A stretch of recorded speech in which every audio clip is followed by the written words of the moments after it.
As you know, we live in a world that is in constant flux and constant change, and hence the importance of leadership, leadership that is able to adapt and agile and be able to respond to these changes. These changes are also positive, they are positive changes, and how we embrace it and how we take ownership of this. So really, firstly, a warm welcome to everyone today. In terms of our beginning, the opening, I will obviously go through the welcome address. I would call our partner, the CEO, Mr. Alan Williams, the CEO of Sports for Social Change Network Africa, to join me for the welcome. A round of applause for him. Thank you. We do have messages of support. There's actually 2 additional messages that are coming in, so we would add to that. The keynote address by Her Excellency Professor Ndileka Mandela, Her Excellency Madam Sana Al-Malki from the State of Qatar, representing the Ambassador of Qatar to South Africa. Given that, it's also the FIFA World Cup, we just had the opening on Sunday, and yeah, that was the opening. It started off with the bang, and we really are on a good kickstart. So really regarding that program, we have a message from the Ambassador, as well as the work we do there. We will then that will lead into our first panel discussion. We are fortunate to have powerful leaders in the room today from across the world, dignitaries I would like to acknowledge from the African Union Sports Council. We have Ms. Lina Cassie. So thank you for being here, an honor. We have Professor Cora Burnett from the University of Johannesburg. We have Professor Oscar Mwanga from the University of London.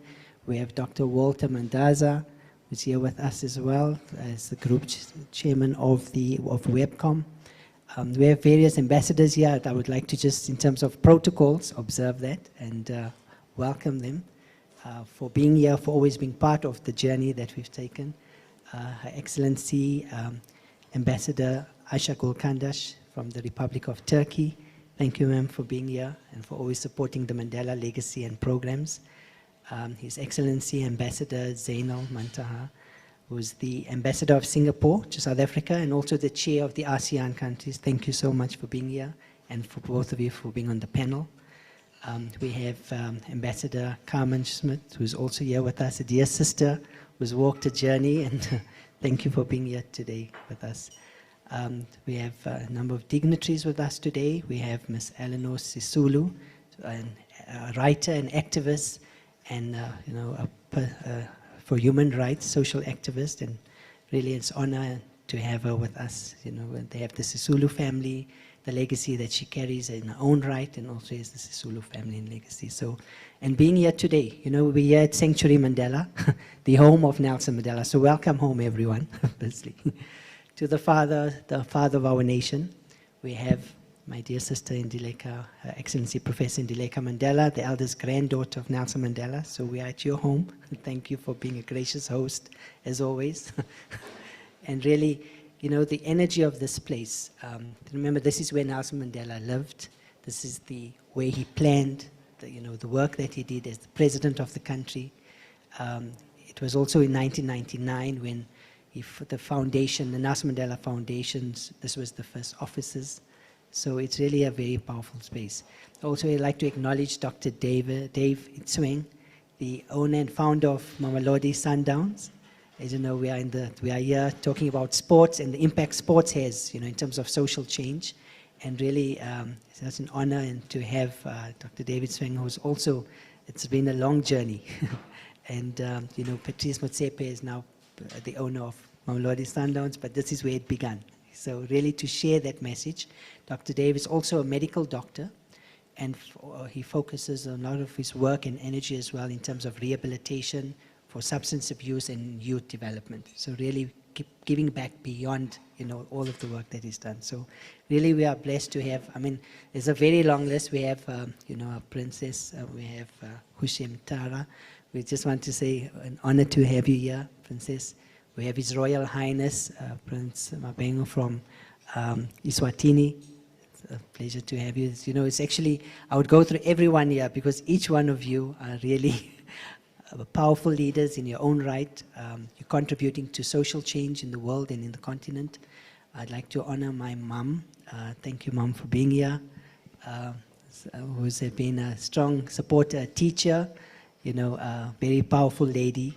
And she has really taught us the power of education to change the world, but also in terms of the impact to make a difference in the world. So thank you, Mom. My wife, my dear wife, Asma, who's walked the journey for 25 years with me. Thank you for being here always. Thank you. Mr. Niska, now Baker, who's my teacher and leader and really my, one of my greatest teachers. Thank you for being here as well. And to all of you, my sister Sindiswa Mzamo, the president of the Circle of Global Businesswomen, who's also here today. So Mr. Zaid Javeri, Professor Harun Aziz, all of our dignitaries, Mr. Amin, thank you for being here, all the way from Morocco, and with Tibu Africa, the work that he does. So Mr. Ashley Peters from the Africa Bank, and to all our dignitaries, all protocols observed. I know there's many more, and I will definitely as we proceed. But I think we'd like to then begin with if you could kindly rise for the national anthem, please.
Thank you. We all remember, given that this is a sporting event, we thought this has brought tears to many people's eyes. And really the emotions and thinking back to 1995 when President Nelson Mandela, and we went on to win the World Cup, the Rugby World Cup. But it showed us the power that sports has to unite people across all forms of barriers. And that's the message that we'd like to open with from our father of the nation, Nelson Mandela, please. Sport has the power to change the world. It has the power to inspire. It has the power to unite people in a way that little else does. It speaks to youth in a language they understand. Sport can create hope where once there was only despair. It is more powerful than governments in breaking down racial barriers. It laughs in the face of all types of discrimination. The heroes standing with me are examples of this power. They are valiant, not only in the playing field, but also in the community, both local and international. They are champions, and they deserve the world's recognition.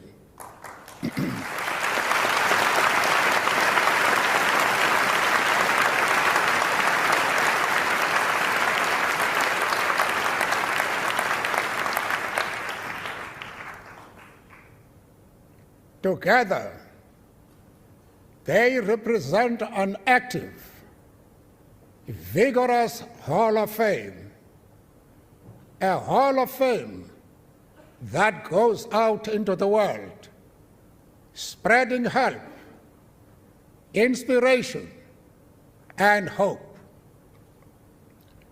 Their legacy will be an international community where the rules of the game are the same for everyone, and behavior is guided by fair play and good sportsmanship.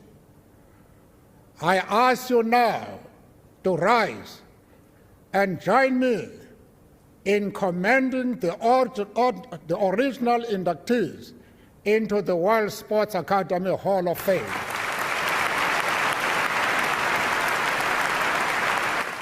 Peace is the greatest weapon mankind has to resolve even the most intractable difficulties. But to be an effective agent for peace, you have to seek not only to change the community and the world. What is more difficult is to change yourself before you seek to change others. And it is absolutely essential for the leaders of the community and the world to create an atmosphere where those good men and women can show their maximum abilities in trying to resolve problems in a peaceful manner. And that is why a legend like Pele and all these behind me are our heroes, our hope, because whatever they do in their respective fields, they are promoting peace. These are monarchs. They are queens and kings, not as a result of heredity, but as a result of their personal commitment and efforts. It is one of the most enjoyable moments for me to be able, as a pensioner, to take part in a function of this nature. Thank you.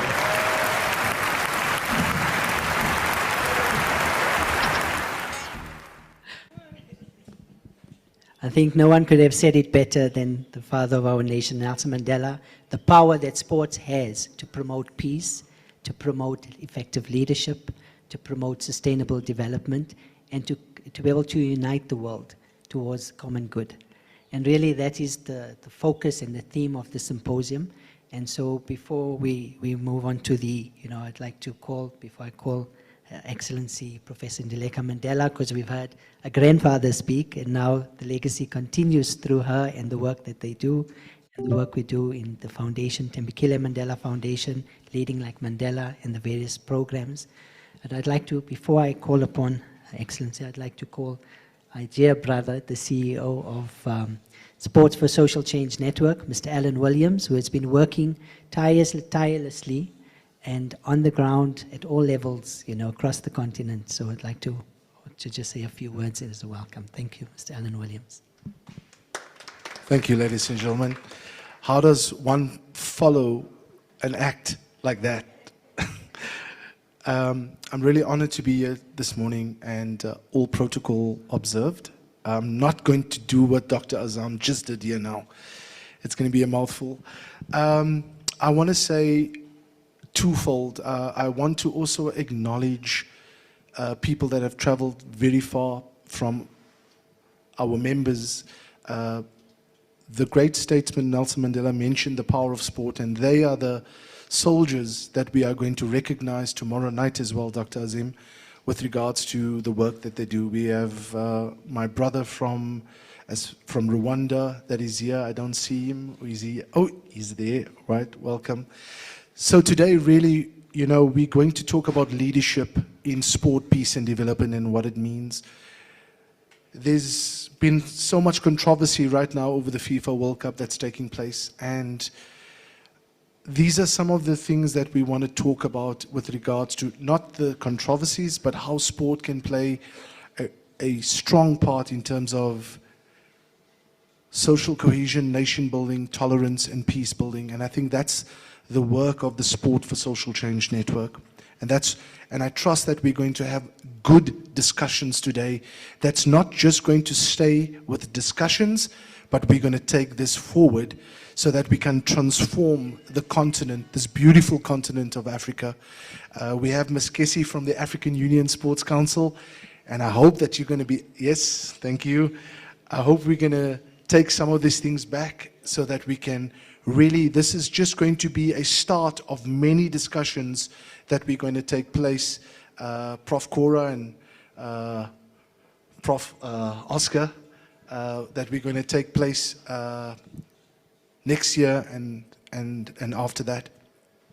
The second thing I want to say is tomorrow night, we are so excited. We're going live at 6 p.m. at 6:30 p.m. at the SABC, where we're going to be acknowledging these winners in these categories. We actually do have the main, the Leading Like Mandela Champion Award. We will bring it in just to showcase. Do not touch it. Do not break it. It needs to be ready for tomorrow. So thank you so much. Let us have good discussion in a good space, and so that we can come out with real answers that we can take back to our constituencies in various countries. I thank you. Thank you so much, Mr. Williams. As I said, as a lead now to call upon Excellency Professor Ndileka Mandela, the CEO of Tembekile Mandela Foundation and Director on Leading Like Mandela, to grace us with her presence and her words. Thank you so much. Thank you, Liaquat. To all distinguished guests, all protocols observed, all I can say is that welcome home. You know, we spent many a day here, you know, with Granddad treating us like we were still little children in ponytails, where he would go to our bedrooms and check if we were there in the middle of the night, and we had to lie to the security and tell them that, don't tell him that what time I came back from a party. So this is where we spent many a day, you know, with him at table. But just a few words to say that, just to pick up on what Granddad had said about sports as a catalyst for peace. You know, sports has that ability to shift many a thing, you know, because sports releases a lot of endorphins that make you happy, and that then translates into how you live your daily life. But, you know, for me, the collaboration with Sports for Social Change speaks to the very essence of who I am. When Liaquat, you know, approached me a few years back to ask me about the leadership course that is fashioned after the leadership style of Granddad, and he was telling me, you know, this is good because we can go to heads of industry, captains of industry. I turned around and said to him, well, you know, give me children, because I believe that with adults at a certain age, your identity and how you think is already solidified. And the people's minds we can change are the youth, which is why for me, the sports was a no-brainer, the collaboration that we have, because we are going to be imparting how to be a leader from a very young age. And if I have to make an analogy about Granddad, he learned to be the leader that he was from watching Tribal Council from the age of 10. So that leadership development, it was built throughout the stages of his life. You know, if you look at him as a young boy, he learns from Jongintaba, he comes to Johannesburg, and he learns from Walter Sisulu. So he had mentors throughout his life, and that just also elicits how it's important to have role models and mentors throughout your life. And that leadership development starts at an early age. And what we are talking about when you say leadership, we don't talk positional leadership. We talk about how to lead self. Before you can lead other people, you need to be able to lead yourself. This is the type of leadership we're talking about. Because that, I mean, we can see on social media how there's a vacuum globally of good leadership. I mean, when we talk about good leadership, we talk about leadership that is leaders that have a moral and ethical compass. So this is what we're talking about. So how do we then start inculcating that from an early age? Which is why we are really, really excited about the program that we're going to be embarking on with Sports for Social Change, because it speaks to crafting the next crop of leaders, the next Walter Sisulu, the next Nelson Mandela, the next Kwame Nkrumah, the next, because Africa is renowned with humanitarian giants. It's a different picture from what our children have, because when they look at Africa, they see Africa that is a chaos.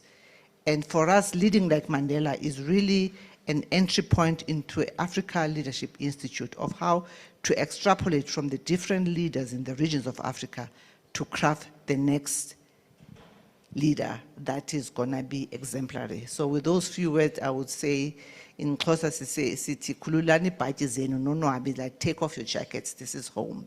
Thank you so much.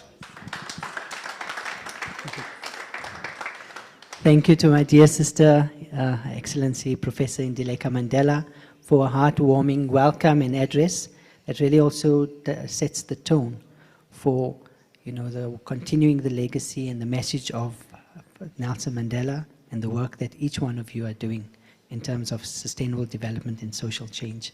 So without further ado, we're going to begin. We have a message from the Embassy of Qatar, who is a partner, but we'll just begin with the video, please. Thanks.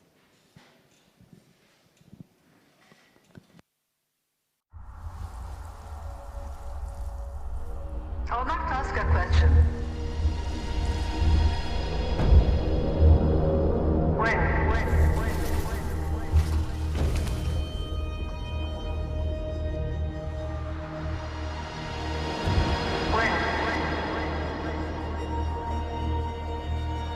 When do you think is the right time for the World Cup to come to the Middle East?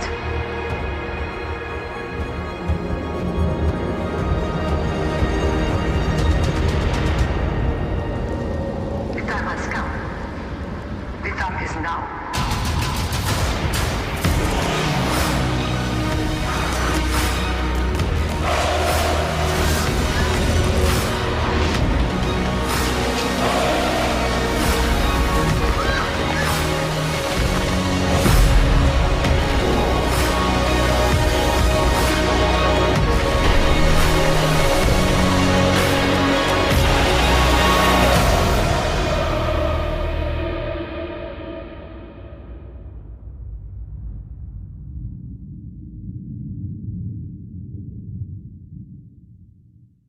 On their behalf a statement. So, Your Excellencies, ladies and gentlemen, I'm extremely delighted to send through a few words on behalf of the Embassy of the State of Qatar, Pretoria, for the symposium of special importance, which coincides with Qatar's hosting the World Cup, the FIFA World Cup, where His Highness the Emir, Sheikh Tamim bin Hamad Al Thani, patronized the opening of the FIFA World Cup Qatar 2022 at Al Bayt Stadium on Sunday evening. I should like to quote words of His Highness the Emir Sheikh Tamim bin Hamad Al Thani. This clearly reflects what will be discussed today. For a period of 28 days, the whole world will follow the great football festival. In the spacious ambience for human and civilized communication, people of different races, nationalities, faiths and orientations will gather here in Qatar and around screens on all continents to share some exciting moments. How beautiful it is for people to put aside what divides them in order to celebrate their diversity and what brings them together at the same time. Your Excellencies, ladies and gentlemen, sports is one of the important human activities, and hardly any human society is devoid of sport in any form. as it is not just a physical activity, but rather an integral bridge linking education, culture, and music to promote human rights, and sports is a flexible and simple tool to achieve the goals of peace in the world. Sport provides an environment for building peace in the world, as it is a universal language spoken by all peoples, in addition to being internationally accepted, and has the ability to overcome difficulties, in addition to being a means to bridge social and ethnic divisions, and a unified nucleus on the scientific and theoretical level. Sport has the tremendous ability to dialogue, respect, and understand the differences between societies, and plays an important role in establishing international relations between peoples and opens the spaces for joint activities. In addition, athletes are considered ambassadors of peace, cooperation, and friendship between people through their participation in sports locally and internationally. Furthermore, sports contributes to job creation, development, respect, and non-discrimination. In this regard, sport not only contributes to economic and social progress, but also contributes to promoting peace and ensuring sustainable development. Sport can build self-confidence and collective optimism, transcend nationality, religion, and thought, and unite a large number of people on one topic, regardless of race, gender, religion, or background. Sport is an educational tool through which cooperation, solidarity, and health at the local, national, and international levels can be promoted, and it can be used to serve the harmonious development of human beings, so as to build a peaceful society concerned with safeguarding human dignity. Wishing you a successful event. On behalf of the Ambassador, Madam Sana Al-Malki, First Secretary, Embassy of the State of Qatar. So that's, thank you. The world is not in a good place. And really we have an opportunity to dig deep and to decide to craft that future, not be decided for us by just a few people who are about what they want and not the needs of the people around the world. And it's really important that we don't keep silent, that we do stand up for what we believe in. So it's a real pleasure for me to join you today to launch the Leading Like Mandela initiative, which will provide us a really strong platform for development and intergenerational dialogue, and that intergenerational is so important. There is the wisdom of those who've experienced, and then there's of course the energy and the aspirations of the vision of those going forward. That intergenerational dialogue must happen. Okay, so that's really an introduction into the collaboration where we had partnered with the United Nations, where we had Her Excellency, the Deputy Secretary General, Ms. Amina Mohammed, deliver the keynote in 2018 when we launched Leading Like Mandela, specifically to develop leadership in support of sustainable development and the 2030 vision, alongside with our programs that we run in Africa, the Agenda 2063. So the other partners who were also in the video was the Africa Forum, and remember, these were the leaders who established the Organization of African Unity, which became the African Union, 20 years ago. So we really, that sets a good tone for our discussion, and really, as she's mentioned, the importance of dialogue. It's really through these dialogues where we are able to understand people, we're able to contribute, we're able to forge and identify solutions, and identify programs that we can implement to bring about the transformation that we all desire and want here. So without further ado, I would like to call there, just in terms, may we have the program, please? Thank you to our technical team for all their support as well, thanks. So in terms of the panel discussion, we would like to call upon our panelists. We have the esteemed panelists. As you can see, there are 2 panel discussions. So the first, each panel will be an hour, which will be a panel discussion and dialogue. So for the first, I'd like to invite Her Excellency, Professor Ndileka Mandela, to join us for the first panel discussion. Please be welcome, my sister. Thank you. We have Ms. Eleanor Sisulu to join us for the panel. Please, Ms. Eleanor, thank you, Your Excellency.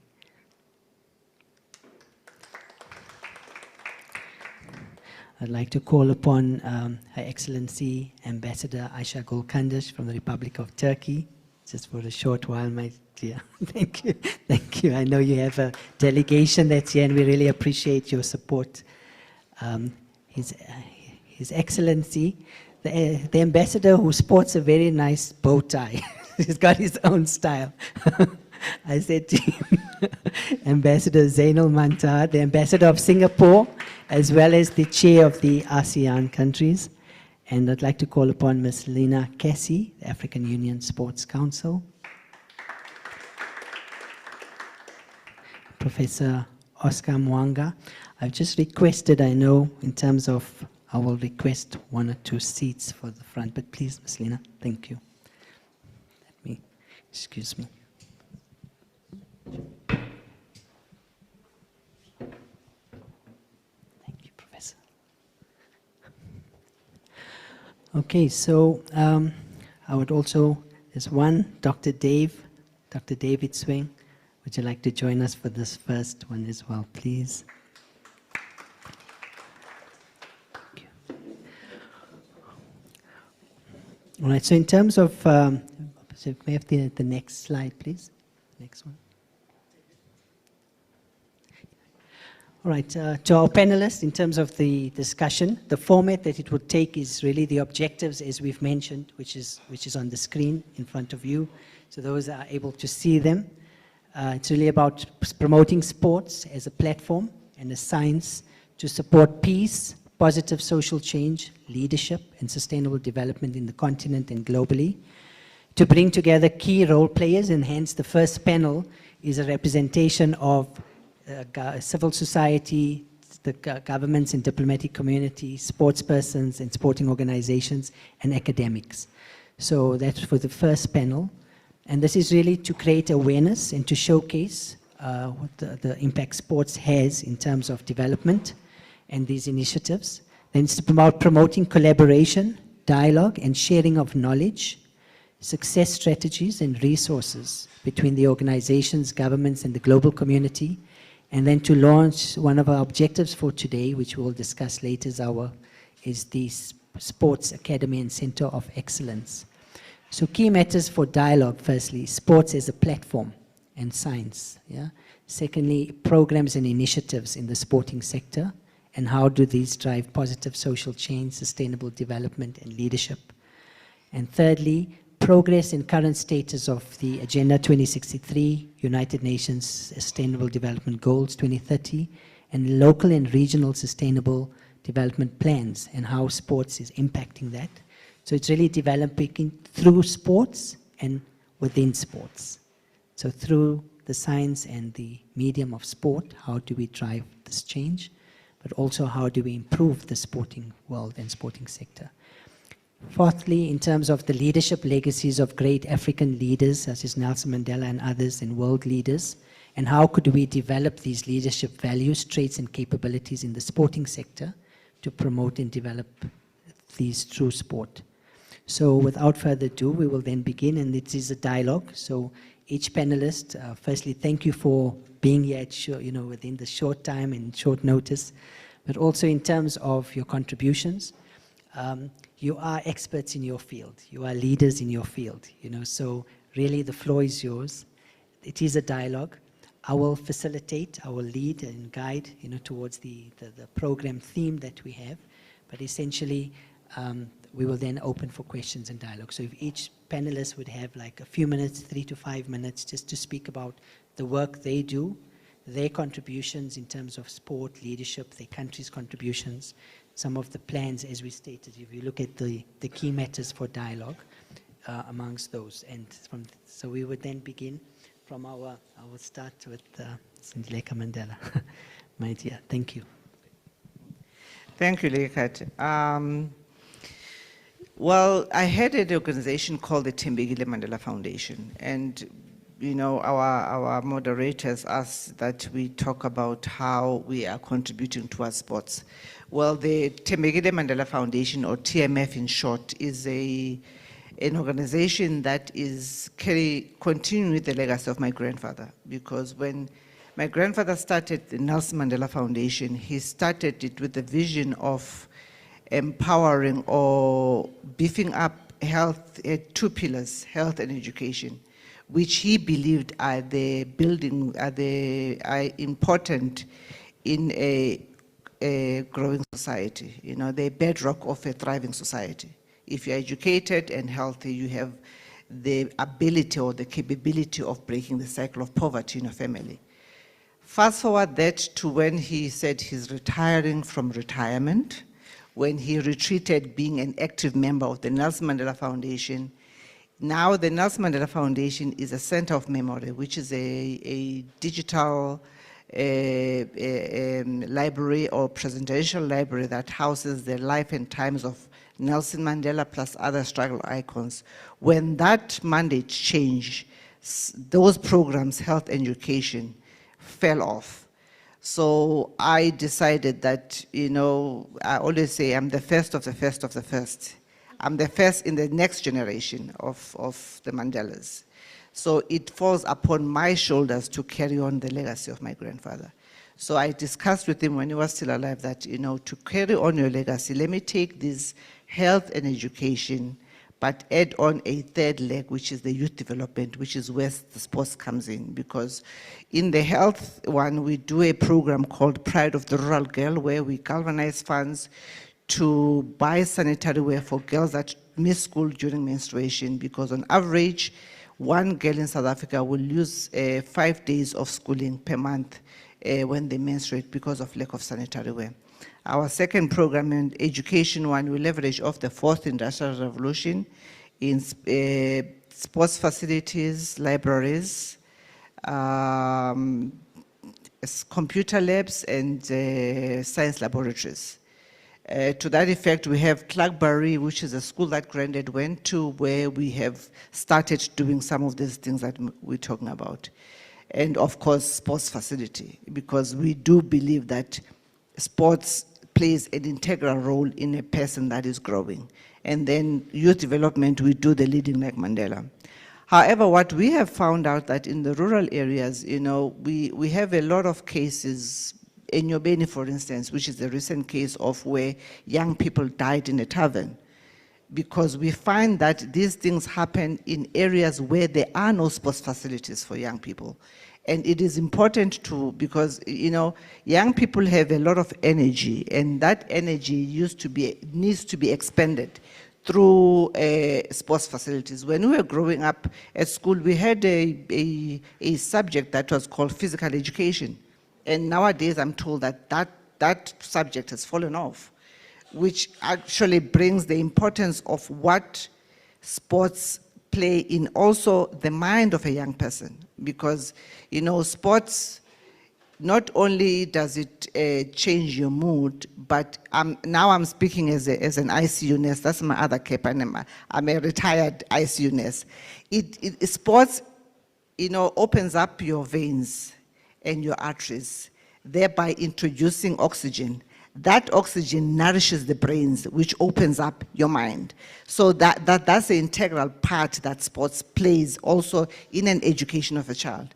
And these are the programs that we do, and that's why we feel that collaborations with Sports for Social Change are important in terms of making sure that specifically in peri-urban areas and rural areas, there are enough sporting facilities, and how do we then utilize those sporting facilities to effect social change. That is what my organization is about. That's just in short. Over to you, Lekat. Thank you.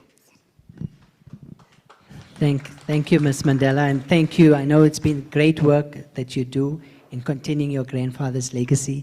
And you know that it's actually 10 years today, I mean like this year, this month, and actually this year, that we launched the Leading Like Mandela, when we had Ms. Ndileka, and maybe you should share that, but when we went to visit Granddad in Kuno. Well, it was in 2012, yeah, that you went to visit Granddad in Kuno, and you know, I had brought Leakat with me, and you know, he then told him about, the intention of starting Leading Like Mandela, and he gave his blessing to the program. And that's why we are here, because of the blessing that he gave to the program. Yeah, thank you. Thank you. So it's really an honor, the work that you do in continuing, because Nelson Mandela is regarded as one of the greatest leaders, because he was a leader that was able to transform society across the world and to leave an impact. He was a leader that led with values and principles. He was a leader that placed people at the center, that looked at development that was sustainable, and hence a leader that had the values, the principles, but also the heart and the compassion to be able to really serve a greater cause, a cause that he was willing to die for, as he had mentioned at the Rivonia trial. So thank you, Ancestor, for having the courage to continue his work and the legacy. And really, it's like he says, it's not an easy walk to freedom, but it's a walk that we're all doing together. So thank you for that. Yeah. So, Ms. Lena Cassie from the African Union Sports Council, may I request that you share a bit on that? Thank you. Yeah, thank you so much. All the protocols are observed. I'm Lena Kess, a senior sports officer from the African Union Sports Council. African Union Sports Council is a specialized technical office of the African Union Commission. We are based in Yaoundé, Cameroon. We are responsible for the implementation of the head of state's policies and the ministers of sports policies, especially in the area of sports development, whereby we are coordinating the organization of the African Games, which is the Pan-African sports event held in Africa after every 4 years. Before it was known as All African Games. I do believe that you are all aware of it. And it has a very powerful influence in the development of youth in Africa. Apart from that, we are also working on sports for development. We use the power of sports to empower women and youth. We are using the power of sports to promote peace in Africa. We are working with the African Union, other departments, to promote African agenda on peace. And we are also working with the other sports stakeholders, like sports confederations and other social sports development. As I have said, we are based in Yaoundé, and our main role is to make sure that we are implementing the policies which are developed by and endorsed by the ministers of sports. That's what I can say for now. Thank you. A round of applause. Thank you. It's amazing work that you do across the continent. And really, we are honored to have you here, Ms. Cassie. And I know you also acted as the head for a while. So really, the work that you do is taking the lead. And as a leader in the sporting sector in Africa, we'd really, I know we're open for dialogue, but we'd really like to understand how could we, work across, what is the status of some of those programs, how the collaboration, as I said, with Agenda 2063, how does it support, the Sustainable Development Goals, and how could we then drive, and how can we work together in this regard? Thank you. Thank you so much for that. I'd like to then to Her Excellency, Ambassador Ayşe Gülkandaş from the Republic of Turkey to share, Turkey, we've always watched the football. There's some powerful sports. I mean, Turkey is renowned for its football and other sports. But I know even growing up, we always would look at them. And so really, aside from that, Turkey is part of a strong partner with Africa and the work that we do. We really appreciate you being here and there. Thank you. Is it on? Yes. Thank you very much for hosting this event and also inviting me here. I'd like to give information about what the Turkish Embassy has been doing, because we all know the problems of the youth in this country, in most countries. We all know that the youth in this country need to have things to do. They have, as Ms. Mandela said, they have a lot of energy. they need to use that energy, they need to be occupied. Otherwise, they go into drugs, they go into some criminal activities because they have all that free time in the world. And free time, that is not necessarily a very good thing, as we all know, being all these busy people. In that respect, Turkish Embassy has an instrument, which is a Turkish Development Cooperation Agency, which has 66 offices in 66 countries. One of the offices is in Pretoria. So through TICA funds, we try to do lots of projects catering towards women. We want to invest in human capital, so we've been doing women's training projects on entrepreneurial skills. We are trying to focus on the youth in certain projects.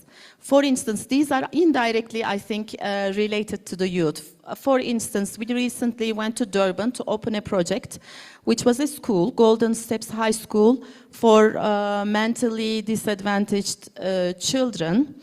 We, TICA, with the TICA funds, we renovated the workshop for the hair, like it's called hairdresser atelier. So TICA donated the equipment so that those children could get skills training on, hairdresser stuff. So there is that. TICA has donated greenhouses to certain schools in different provinces like Mpumalanga. So the greenhouse comes to the school, and then with all the equipment and training, so the young people learn how to do agriculture. It is good for food security, as well as providing food for their lunch in school. We also help with the kitchens of the schools. Then we are trying to help these people who are volunteers in Limpopo, trying to occupy the kids with football, with soccer. So they have built soccer teams and everything. Whatever help they need financially, we provide them, so we push them forward. I keep going to rural communities. I think the future lies in the youth of the rural communities. We need to help them. So we partner with tribal chiefs, especially because they know their communities best. And for instance, in order to help a soccer field, we do whatever is needed to build, some teams. So to really rely on the energy, the good energy of sports. So we would be open to any other project proposals coming from different provinces. We are also concentrating mostly on Eastern Cape, Northwest, more disadvantaged provinces of South Africa, let's say. Also for the youth, what we have done is we sponsored Teachers Awards ceremony of the Department of Basic Education. So we delivered 2 mobile libraries to 2 different schools that won. The principals actually won the awards. So we honored them also by donating to their schools mobile libraries. That one was in KZN, one was in Western Cape. Apart from that, carrying on with the legacy of Nelson Mandela, especially the importance he gave children and health, as Ms. Mandela said, we partnered with Nelson Mandela Children's Hospital. That's only one of it's the only actually children's hospital in the country, apart from the one that's in Cape Town, correct? The IFRC or ICRC, yeah.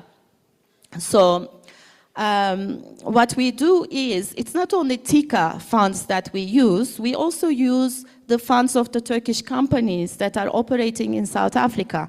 We have around 70 Turkish companies. DeFi is one of them. DeFi in Durban, that's a Turkish investment, the biggest Turkish investment in South Africa. So DeFi can sponsor with the white goods certain projects. And also Aselsan, that's a prominent Turkish defense industry company based in Pretoria.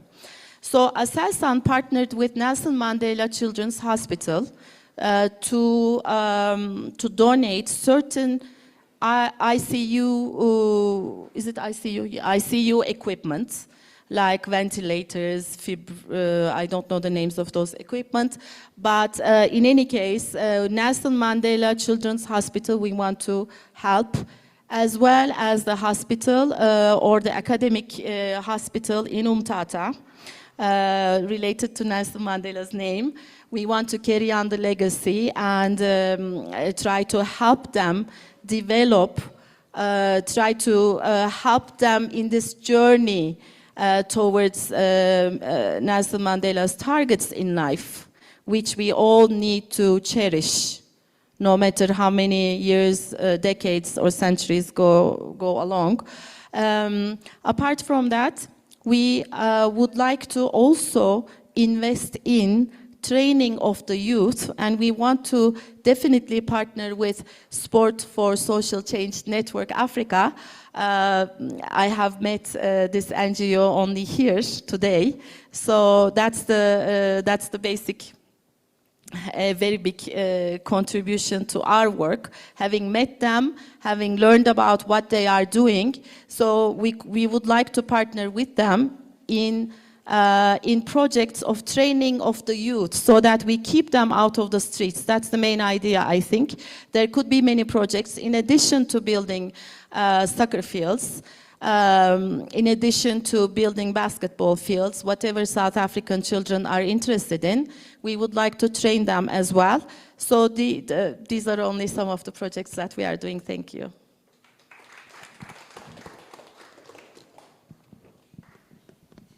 Thank you, Your Excellency. It's very, as I've mentioned earlier, I know that you do a lot. Turkey has been doing a lot with us over the years. I know even on our travels to Turkey, we've been fortunate to meet your government and various institutions like the Yunus Emre Institute, TICA, who's working on various projects, even in terms of medicinal plants projects, food security programs, education, health, and various. So we really appreciate and continue the work. And through our partner as well, the Sports for Social Change Network, how we could then develop through sports the leadership and improve the living conditions of our people on the continent and strengthen the bond between the countries as well. So thank you so much for that. Yeah.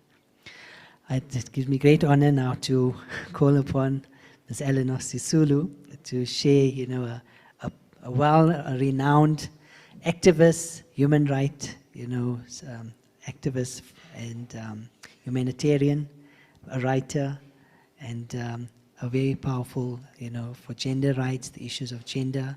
I know we enter the days of activism, so really when you think about the work that you do, it's really an honor. And Mrs.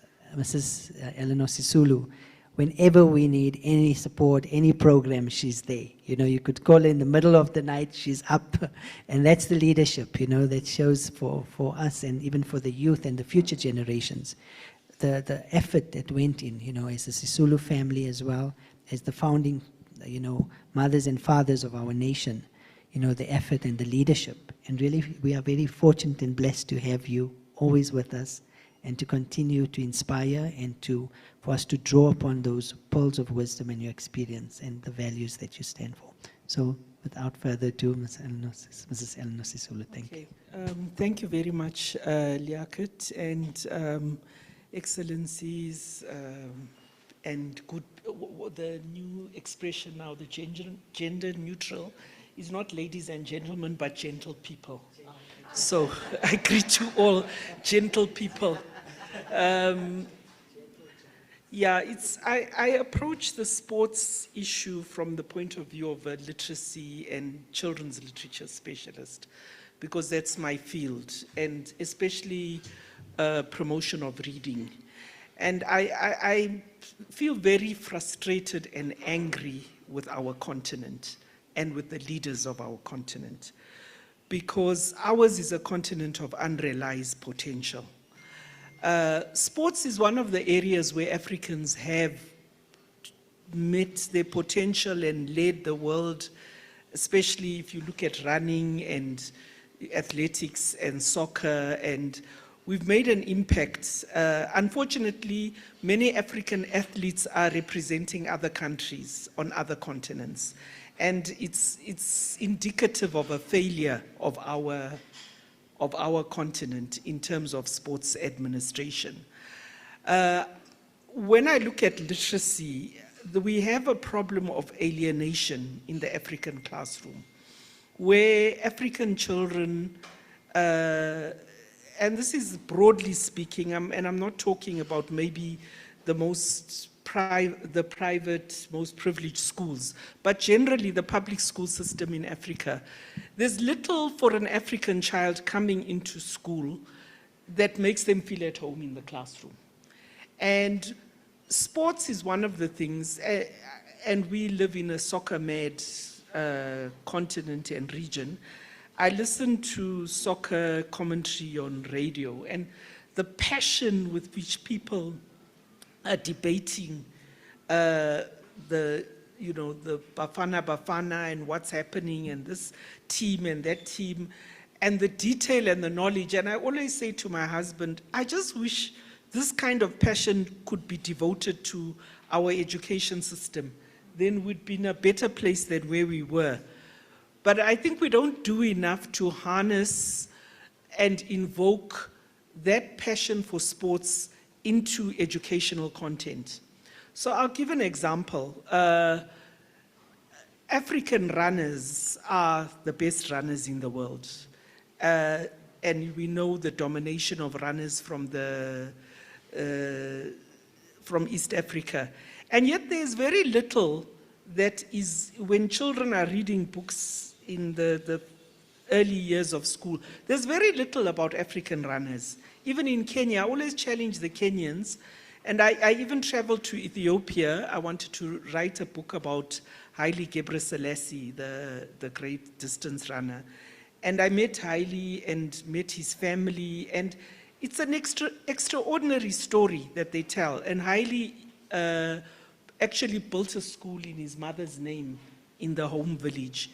And the level of accomplishment, we met Haile's brother when we went to his village and we had lunch. His brother invited us to his home.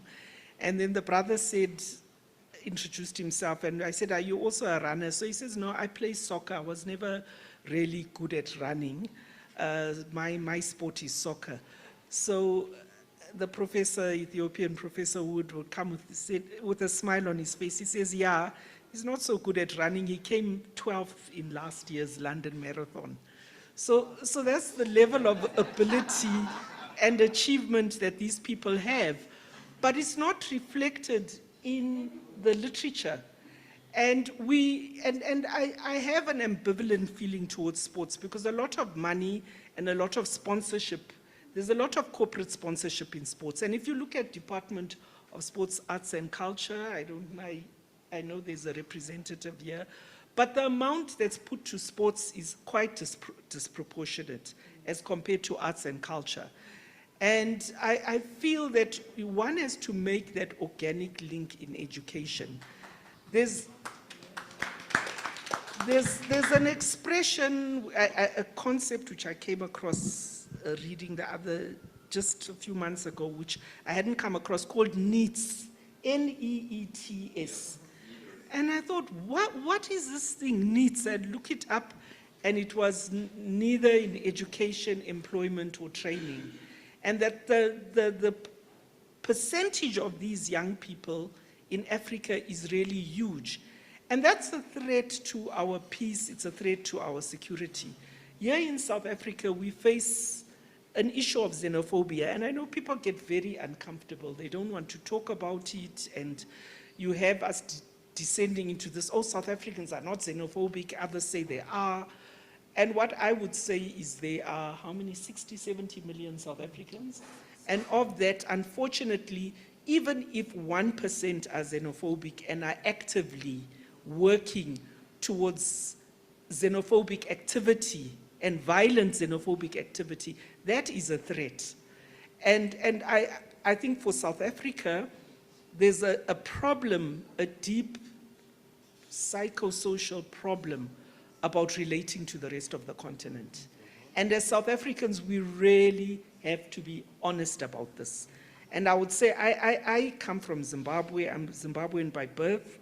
I'm South African by marriage, and part of my ancestry is also South African. And I studied in Senegal, and I've worked in different parts of the continent. And it's very painful for me to see young South Africans, and I'm not talking about middle class, but young South Africans from working and rural homes who have very little exposure to the rest of the continent. A South African child studying in a public school in South Africa doesn't know about, will not read a book about a child from Swaziland or from Kenya or from Namibia. And this is a crisis in South African education. And as South Africa, we cannot be an island away from the rest of the continent and develop economically. We cannot. The rest of Africa are consumers of South African manufactured products. And if we invoke anger through xenophobic actions or activities, it's a great threat to us economically, socially, culturally. And I would say that sports is one of the areas where this can be worked on, because the passion and the kind of influence and impact of soccer is really, really important. And that is an area where, to me, the soccer fraternity has a much greater role. And I'm not saying it hasn't. I know Danny Jordan has spoken very strongly on this issue. I've quoted him in things I've written. And other sports people, I know Patrice has said something about this. But actually, there needs to be active programs. And maybe I shouldn't say against xenophobia, because that is negative. There should be an active program to promote Pan-Africanism in South Africa, among South African youth. And that's where sports can play a role. And the other area is the issue of substance abuse, which we are facing. And when we talk about these young people who are called NEETs, how we have an education system which is not, unfortunately, catering for all our youth. And the challenge is to find ways in which to do it. And sometimes with some children, sports is the pathway to be able to do it. I remember I was in the South African Writers' Conference in Edinburgh, and then we were invited to these schools. And the driver was telling us, he said, oh, I never really liked school. I only used to go on Friday, because that was the day they used to select the soccer team. And then when we went into the classroom, Gina Mhlope, who many of you know, South Africa's great storyteller. So she was talking about telling stories, and one of the boys, question time, he said, do you have Copa America in your country? So the teacher got very angry. He says, I told you not to ask about soccer. I told you. So I said, no, let him ask the question. It's okay. So he said afterwards, you know, these children, if you don't talk about soccer, they're not interested. So I said, yeah, well, but that's the path for them. So therefore, you should have books about soccer. When you teach, and that, you know, when you're teaching maths, you should be using soccer. You should be using cricket. I mean, cricket is amazing in trying to get young people to understand mathematical formulas. So we're just not doing enough to harness that passion for sport in our education system so that people can be reading. One of the most inspiring things that I experienced in the past couple of years was when Eliud Kipchoge ran the marathon in 1 hour, 59 minutes. And I watched the whole thing, how these athletes, international runners from all over, accompanied him along the way so that he keeps up that metronomic pace throughout. And they would run with him and move and run with him and withdraw. And I just thought, and in Eldoret in Kenya, where he comes from, it was like, you know, people were celebrating, the streets were full. And I just thought it's such a pity that we don't have in our media promote something like this. We don't in our schools, because it was really an example of international cooperation at its very best, at the most moving and inspiring way of connecting as human beings. So I do feel that in the sports, there must be attention paid to literacy. And when I say literacy, I'm not just meaning reading, but just a kind of multimodal literacy that we need. And that what is produced in sports is actually content which must be used in the education system.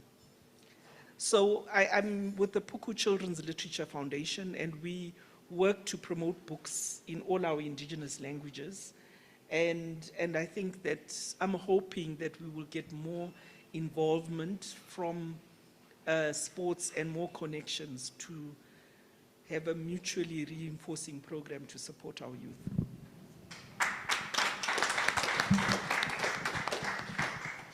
Thank you, Mrs. Eleanor Sisulu. Very powerful, very insightful, and as you've mentioned, really education and sports, the very important link, the issue around peace, xenophobia, Pan-Africanism.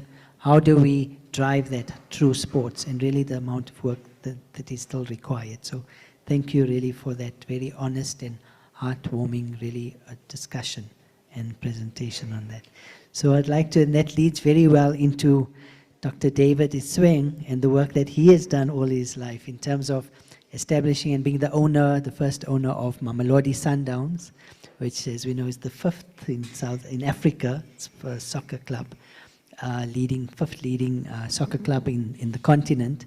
And it's been a long journey. I know I've been blessed to have met Dr. Isweng, and really as a leader, a medical doctor by profession, that's really the work that he does and and that's what I'd like him to share. Mrs. Sisulu talked about how children, the youth are so, in Africa, energized by soccer, and that's really the work that Dr. David Isweng has done.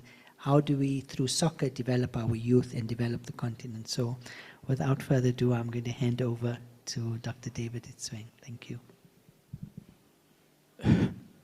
Oh, thank you, Dr. Azam, distinguished guests. Well, my name is Mutsiri David Isweng. I think Mutsiri is difficult to pronounce. I think people just call me Brade or David. Yes. The story of Mamelodi Sundowns actually clearly demonstrate how sports can actually foster social cohesion. We started the team in 1979. Then it was called Pretoria Sundowns. They used to play in the Soccer Federation. Those of us who are old enough, they know that actually our soccer was divided along racial lines, the federations, that is. So Pretoria Sundowns was playing in the South African Soccer Federation, whose membership was mainly the teams from the Indian and colored communities. And then there was a South African Bantu Football Association, which was actually catering for Africans, black South Africans. And so somebody just tipped us that the Sundowns was in trouble in the Soccer Federation, and they wanted to actually get rid of the team. And wanted to know if we'd be interested in actually buying the status. They were playing in the second division. I think they were the last on their log.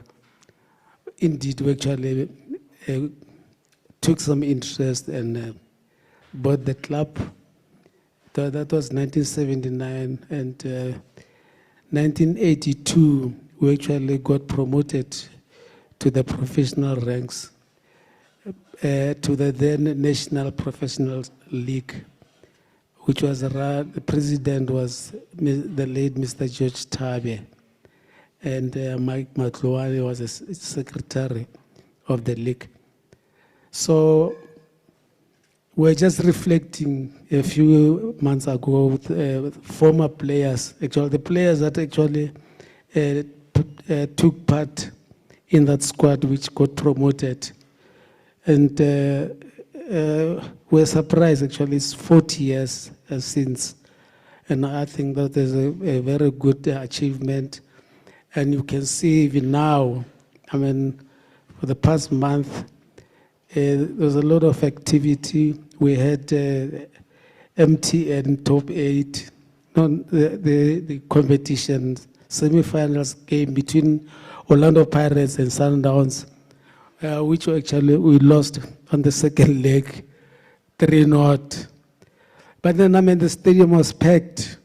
And I mean, I looked at it and said, oh, we may not have had a part in that.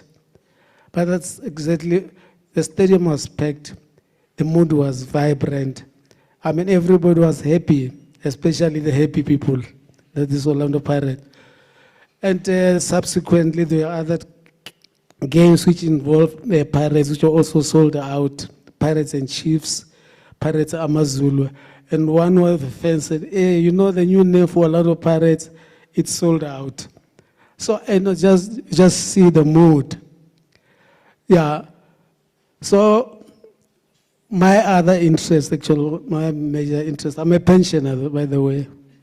But my other interest, actually, I'm still very active as a medical practitioner.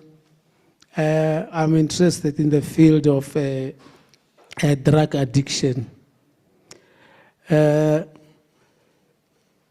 You know, in sport, all the sport, there's always a problem of doping. Most people, I mean, obviously take drugs to enhance their performance.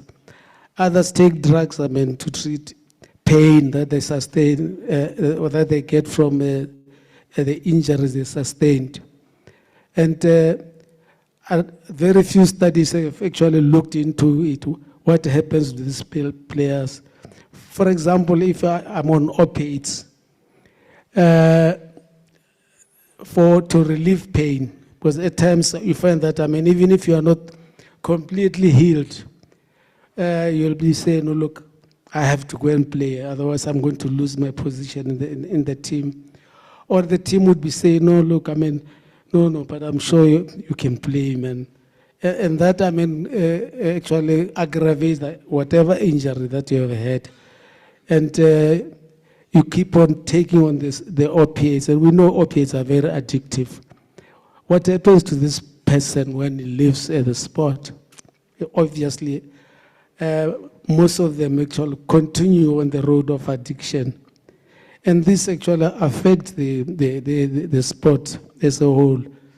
So those are the things that I am really interested in. And I'm currently in an organization that we call Angel Rehabilitation Centers. So our aim is actually to have multiple sites for drug rehabilitation. But what is really of concern to me is that the current policy, government policy, or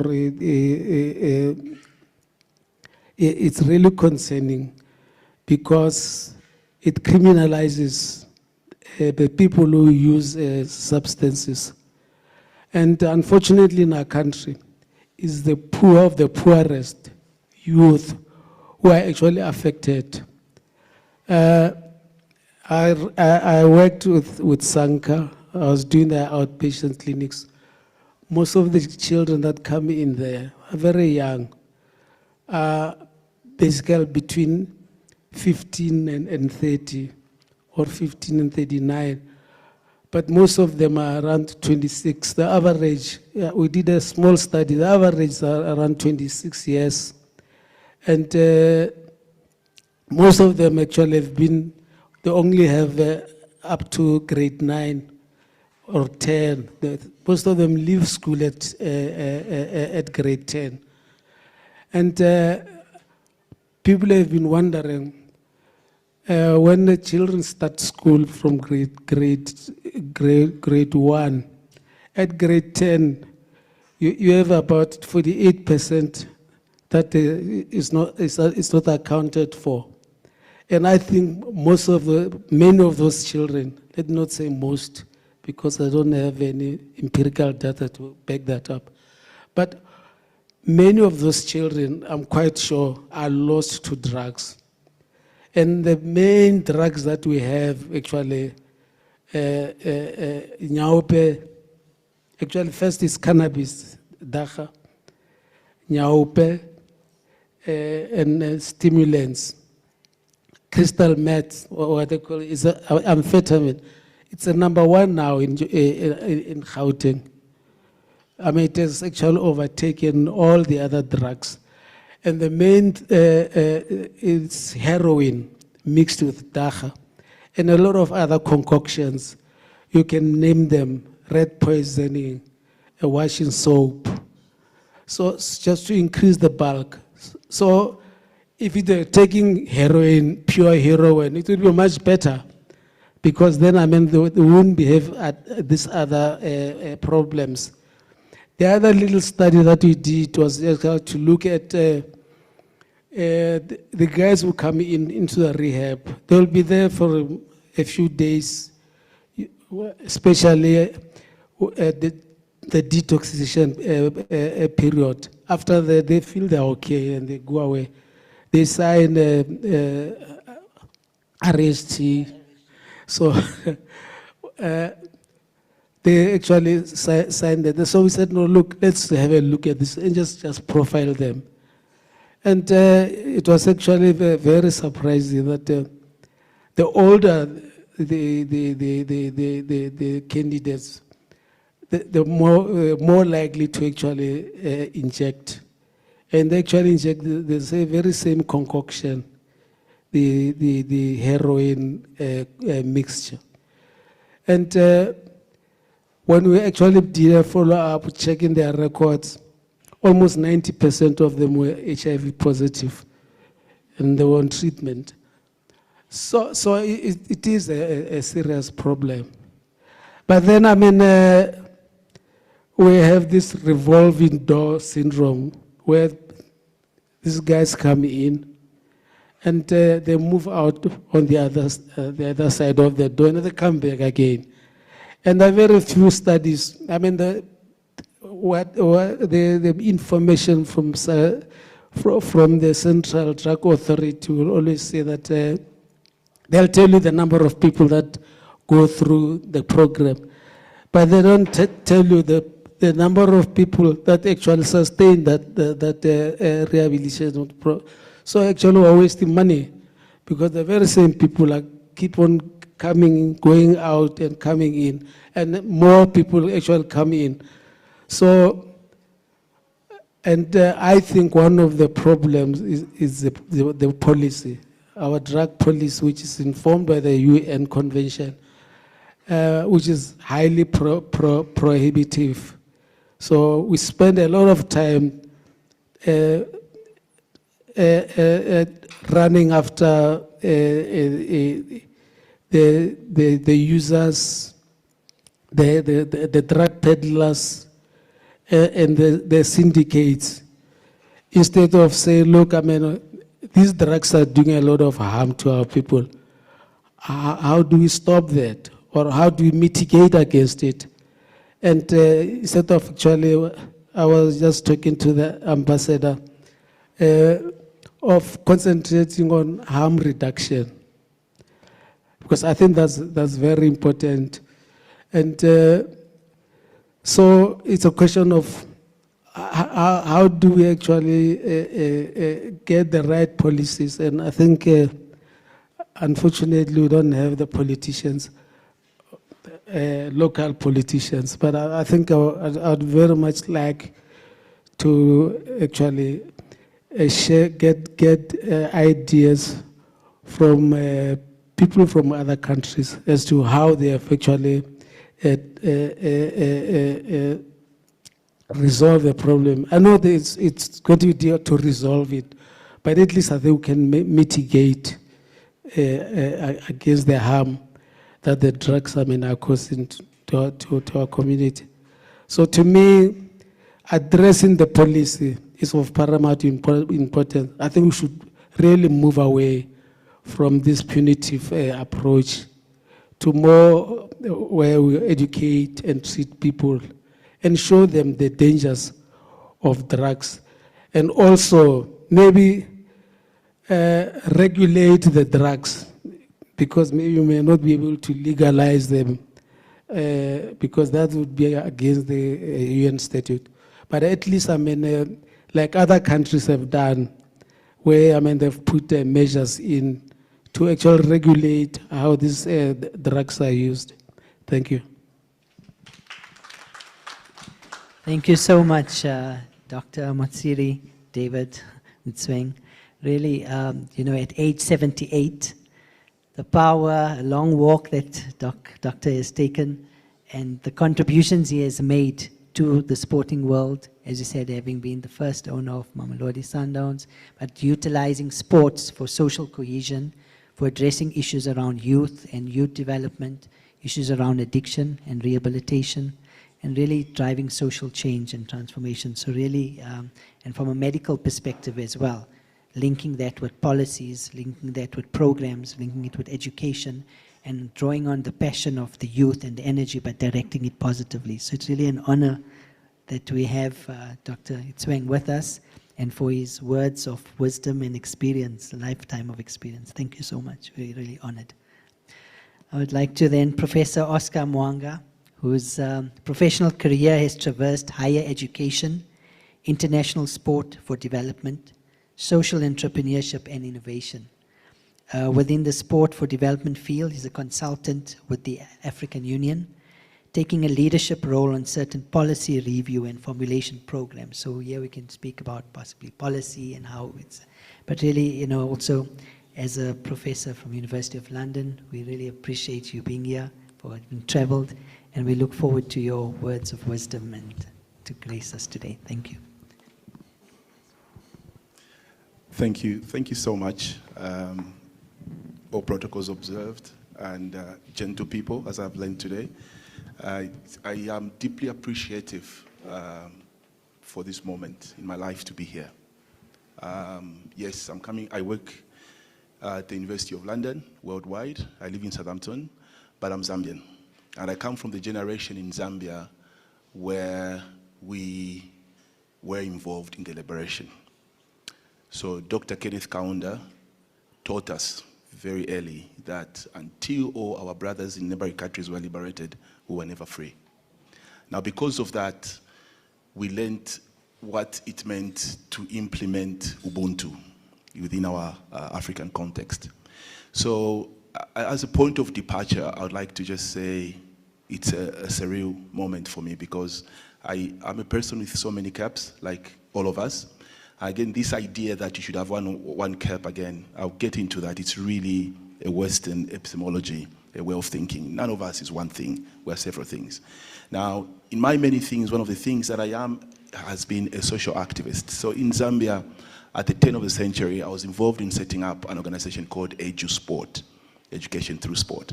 Now, there's a story behind that, and I'll be very quick with that, because I think others will have to speak as well. So Edu Sport, I started Edu Sport because I had lost an uncle from HIV/AIDS.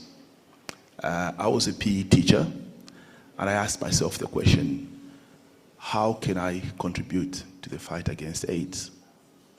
And then I began to think of ways of using sport to try and involve young people to understand HIV/AIDS prevention. So it was education through sport, and later on we coined the term Edu Sport.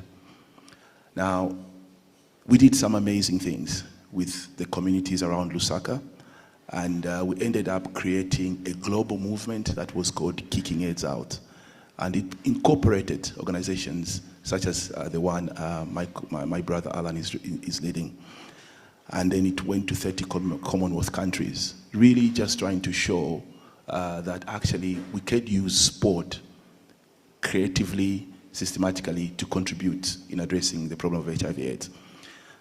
Over the years, I realized that those powerful stories, those powerful innovations that we had started in Zambia got UN recognition, and it inspired a movement where now Sub-Saharan Africa has been recognized as a world leader in sport for development. But when you come down to the nitty-gritties, we're not given the stage. We're not appreciated internationally. So we start the innovations, and the donors come into our space. They said, you know, here is the money. You can do this, you can't do that. They sometimes, sorry for the language I'll use, they rubbish our work. And then you go to a conference, you find them presenting the same work. So we lose confidence when the person who gives you the money tells you what you're doing is useless. And then we begin to doubt ourselves. So the school of learning becomes a place of confusion. So it continues this colonial legacy.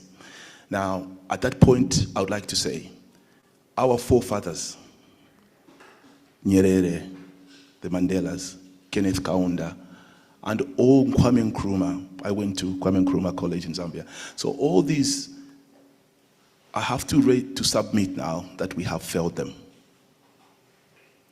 But today, I see at least a few champions here that are showing us how we can recover from that failure. They passed on a baton to us. Dr. Kaunda in Zambia, for instance, liked to say, one Zambia, one nation. We have got 73 tribes. We've never had problems, tribal problems in Zambia, not very deep ones, but still, only people in certain sectors of our economy and our social life were able to translate one Zambia, one nation. Those in education required anyone training as a teacher to go to another part of Zambia, to go and do teacher training there. And somehow you appreciated those people, all right? So there was a model that emerged there that we could have tried in other sectors as well, in agriculture and in everything. There was a model there that we have shared about xenophobic attacks. Maybe let South African young people go visit Zambia. Let South African young people go and learn in other parts of Africa. So there are models there, but the problem with the propagation of this colonial legacy is that we don't believe in our own methods. We are made we are convinced that what we are doing is not genuine, it's not right. So this arrives me in the place where I am, where I see now myself as an epistemic activist. Now, the word epistemic comes from the word knowledge, so I see myself as a knowledge activist, working from inside the big animal, which is the West. At the University of London, I lead the work of decolonization, decolonizing the curriculum. And I engage colleagues to understand that even the former colonizer needs liberation. And Mandela spoke very well about that. So I engage in work of decolonizing the curriculum from the Western side, trying to engage colleagues and spaces through social media. What kind of questions do we need to ask when we start to decolonize? What kind of language do we need? What kind of frameworks, what kind of tools should we bring to the space? So when we ask these questions today about can sports for social change promote a Mandela type of Ubuntu leadership? Well, my answer is no, it can't. It cannot, because the conditions that colonial legacy creates doesn't allow it to actually give us the possibility of real change. Until we decolonize our spaces. Now, Mandela, Kaunda, and the others, they did political decolonization. We need to do educational decolonization. We need to do decolonization in sports spaces, all right? What decolonization does is it promotes the idea that Western modernity or Western modernization is the only form of civilization that is there. And Western modernization, which actually starts when slavery and colonization starts, negates other forms of modernization. It negates, it puts them to the side, and then proves that it's the only form of civilization, so to say. Now, What my part of my work is to challenge colleagues to find ways of decentralizing Western epistemologies, so that Western epistemology leaves the center for God or for gods, so all epistemologies sit around and benefit from each other. Because we're a rich humanity, colleagues and friends, and what we need to be thinking is the imagination of saying, what if, for instance, women were able to contribute to their fullest? What if marginalized tribes were able to contribute to their fullest? What kind of world would we have? That imagination is not there in academia. What if models that come from the West were contextualized in our spaces? So what we have normally is a situation where, in Africa, UNESCO plays a key role in developing our curriculum, and they come with this universalism that, there is some universal truth out there that Zambians and South Africans and Tanzanians should implement, not question. It's not your privilege to question that. But well, there is a problem here. The problem is, African children, for instance, in physical education and sport, African children are probably the most fittest. Now they're coming to tell us that, oh, well, you need quality PE because, there isn't good PE. Well, there isn't good PE, structured PE maybe, but there is what I call culturally embodied physical education, which if we incorporate with Ubuntu and other ways, other knowledges, you actually see that the child who walks 15 kilometers to school, if you teach them to see the environment, you can start the lesson by saying, when you are coming to school today, what did you see on your way? They'll say, well, I saw a buffalo. Well, that's all right. Lucky you didn't see a lion. Okay. Well, so what kind of an animal is a buffalo? Oh, it's a herbivore. Okay. What kind of teeth has it got? How many did you count? Mathematics. Who were you with, my friend? What language does he speak? Languages. They begin to see that English is not just vernacular. Other languages are not these bad languages. They are just ways of communication. So there is a lot where we can pick from when we start to see ourselves as producers of our own knowledge forms. But it's not an easy one. And I want to register to you that Bob Marley was right. We have to emancipate ourselves. No one is going to do it for you. Now, the question here today is, how did then the Mandelas and the Kaunda do it? Well, somebody thought by locking Mandela for 27 years, they were doing him a disservice. That's what he needed. He needed reflection time. He needed time to think and reflect on what was good for South Africa and what was good for Africa. Leadership requires that we take time to think and reflect on things. Today, we live in a very busy social media world. There's no time to reflect. So as we create these spaces of real change, we're going to need to create spaces where we can actually start to think for ourselves, to ask questions. My work as an epistemic activist is to try and think of what kind of tools can you use to think progressively from the African context. What kind of identity should you need to construct going forward? And as we see each other here as collaborators, we need to start thinking, how do we play in this team? So I'll end by acknowledging that, like Madiba, I come from the southern part of Zambia, so we raise a lot of cattle. And when you go out in the bush from 9 in the morning to 17, there's a lot of reflection time. I didn't like it. That's why I started to study, because my dad said, if you don't do well at school, you're going to stay with the cattle. That wasn't an option. So book was better. But I tell you, I can still remember a lot that I learned from that space. And I think we need to get to a space to understand that all these richness in Africa can be incorporated in the journey of our education. And we have to really take it with the level of seriousness that our forefathers brought to us. And we have to use the tools that we have today. I will end there. As you can see, I'm getting excited. I apologize. But thank God for everyone, and thank you so much. Thank you so much, Professor Mwanga, for very insightful, very powerful in terms of, really recognizing who we are as African people, owning our agenda. As Nelson Mandela said in that famous speech, we can only change the world by first changing ourselves, yeah? And recognizing who are we as Africans. That's what part of Leading Like Mandela's programs are about, It's really knowing thyself. We speak about context first. What is the context? You spoke about context we live in, because every leader operates and lives within a particular context.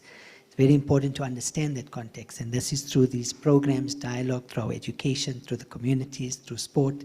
We get to understand the greater context within which we live. And then understanding, knowing thyself first. So as you get to know thyself, before you can lead yourself, you must first know yourself. Yeah? And this is where the education system, as Ms. Sisulu and our other panelists have spoken about, the importance of education of self. Yeah? An education that empowers us with our deeper awareness and respect for our culture, our heritage, and values. You know, you mentioned a leader needs time to reflect, and I really appreciate each one of you as a leader today taking time, because I know you all have very busy schedules. You are dealing with much. That's why the government, unfortunately, the minister, they have to be in parliament today. Suddenly something came up, they need to go, so they have attended their apology. Because we're dealing with crises. You know, we're dealing with crisis after crisis, and we need to now deal with sustainable issues so that we get out of this. Whilst we address the crisis, we also need to learn how to deal with the systemic changes. So really powerful. And as you mentioned, some of the greatest leaders were shepherds and cattle herds, yeah, in the world. From the prophets and messengers of God to who till today hold sway over the entire world, you know, in terms of their legacies, to the great political leaders. We have also the Sisulu family here, so the Kenneth Kaunda, Sisulu, Nelson Mandela, and others who spent time and really took time to reflect. So, and that's why, I mean, the place is called Sanctuary Mandela. It's a sanctuary. It's a place for us to reflect. It's a place for us to come together and then unleash our potential as leaders. So thank you so much, Professor. You've touched on many powerful matters. And as you stated, really we are one humanity. Nelson Mandela's legacy was about oneness. So even those who colonized and, you know, who ruled over parts of our continent and over the world also require healing, you know. They did the best they could with the value system that they lived with and their awareness and their education system.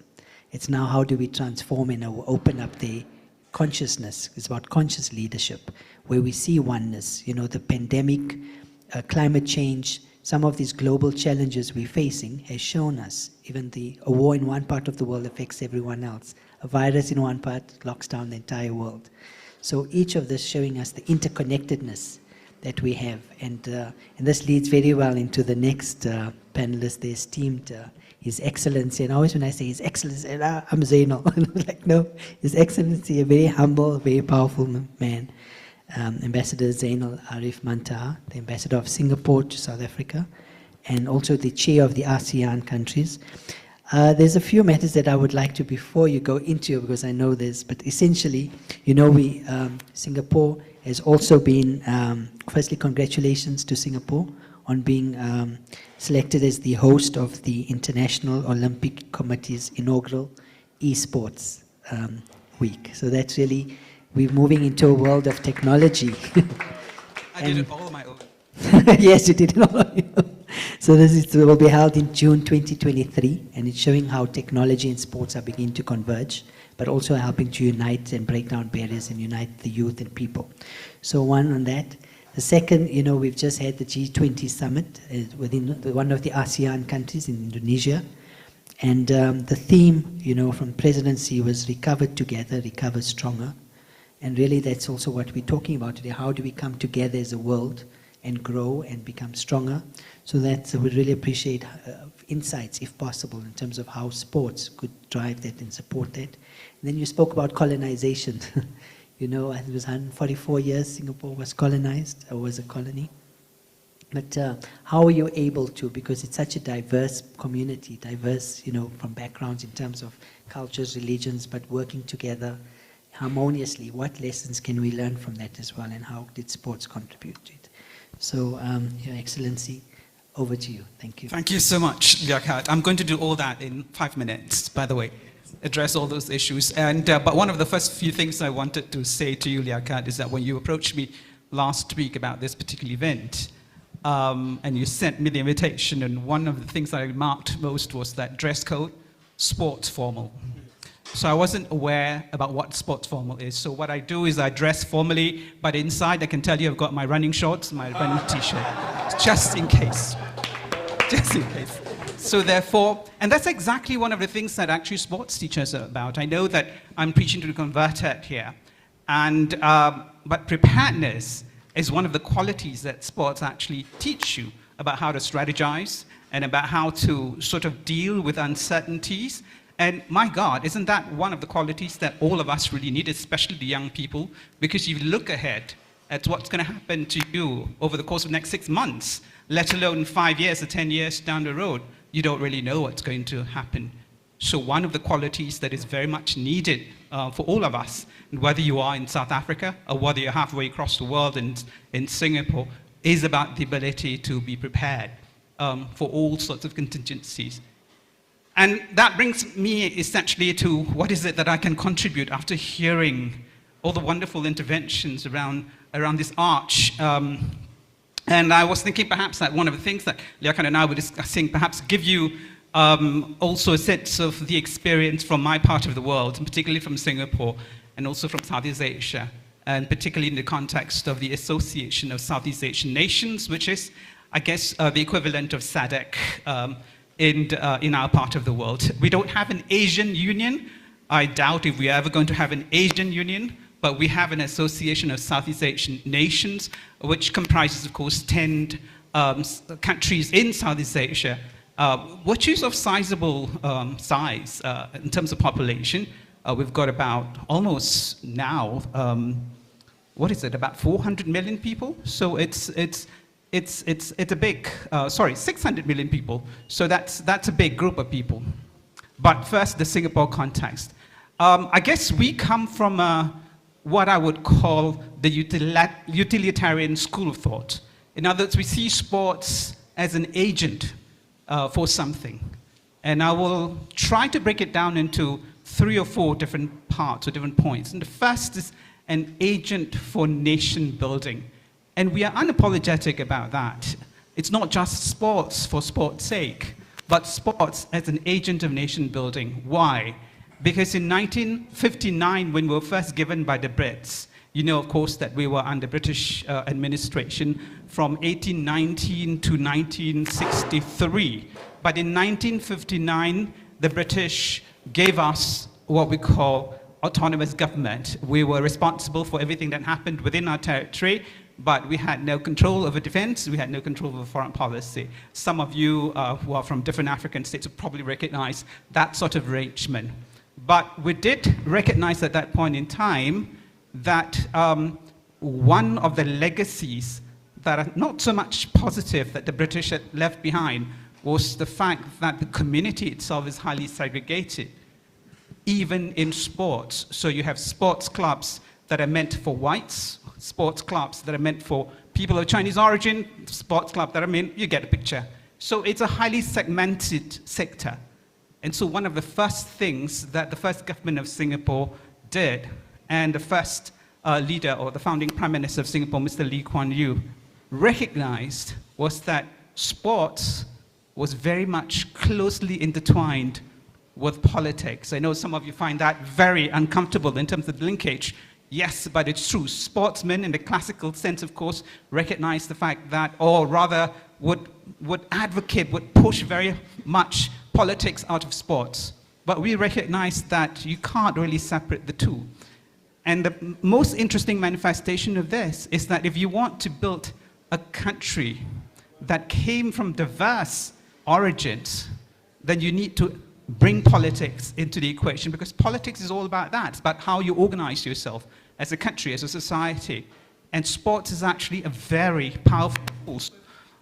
Nelson Mandela was absolutely right about how powerful sports is, and about how, what he said earlier, that is even more powerful than government in terms of bringing social change.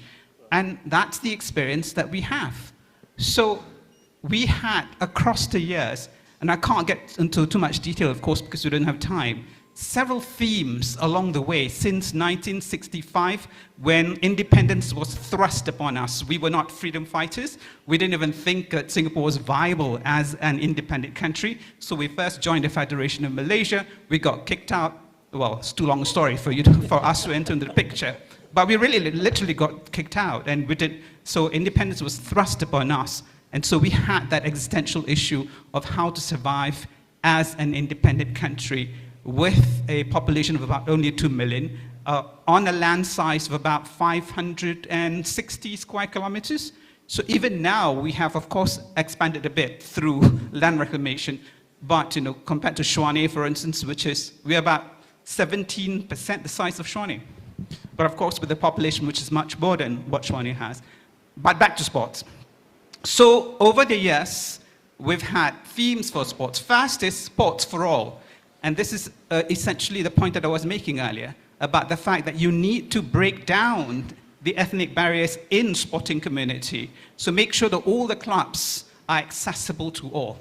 So that's the first thing that we did. We put in laws, we put in policies, we put in incentivization programs, put in disincentivization programs to get the sporting community to be much more colorblind in its approach, in its access.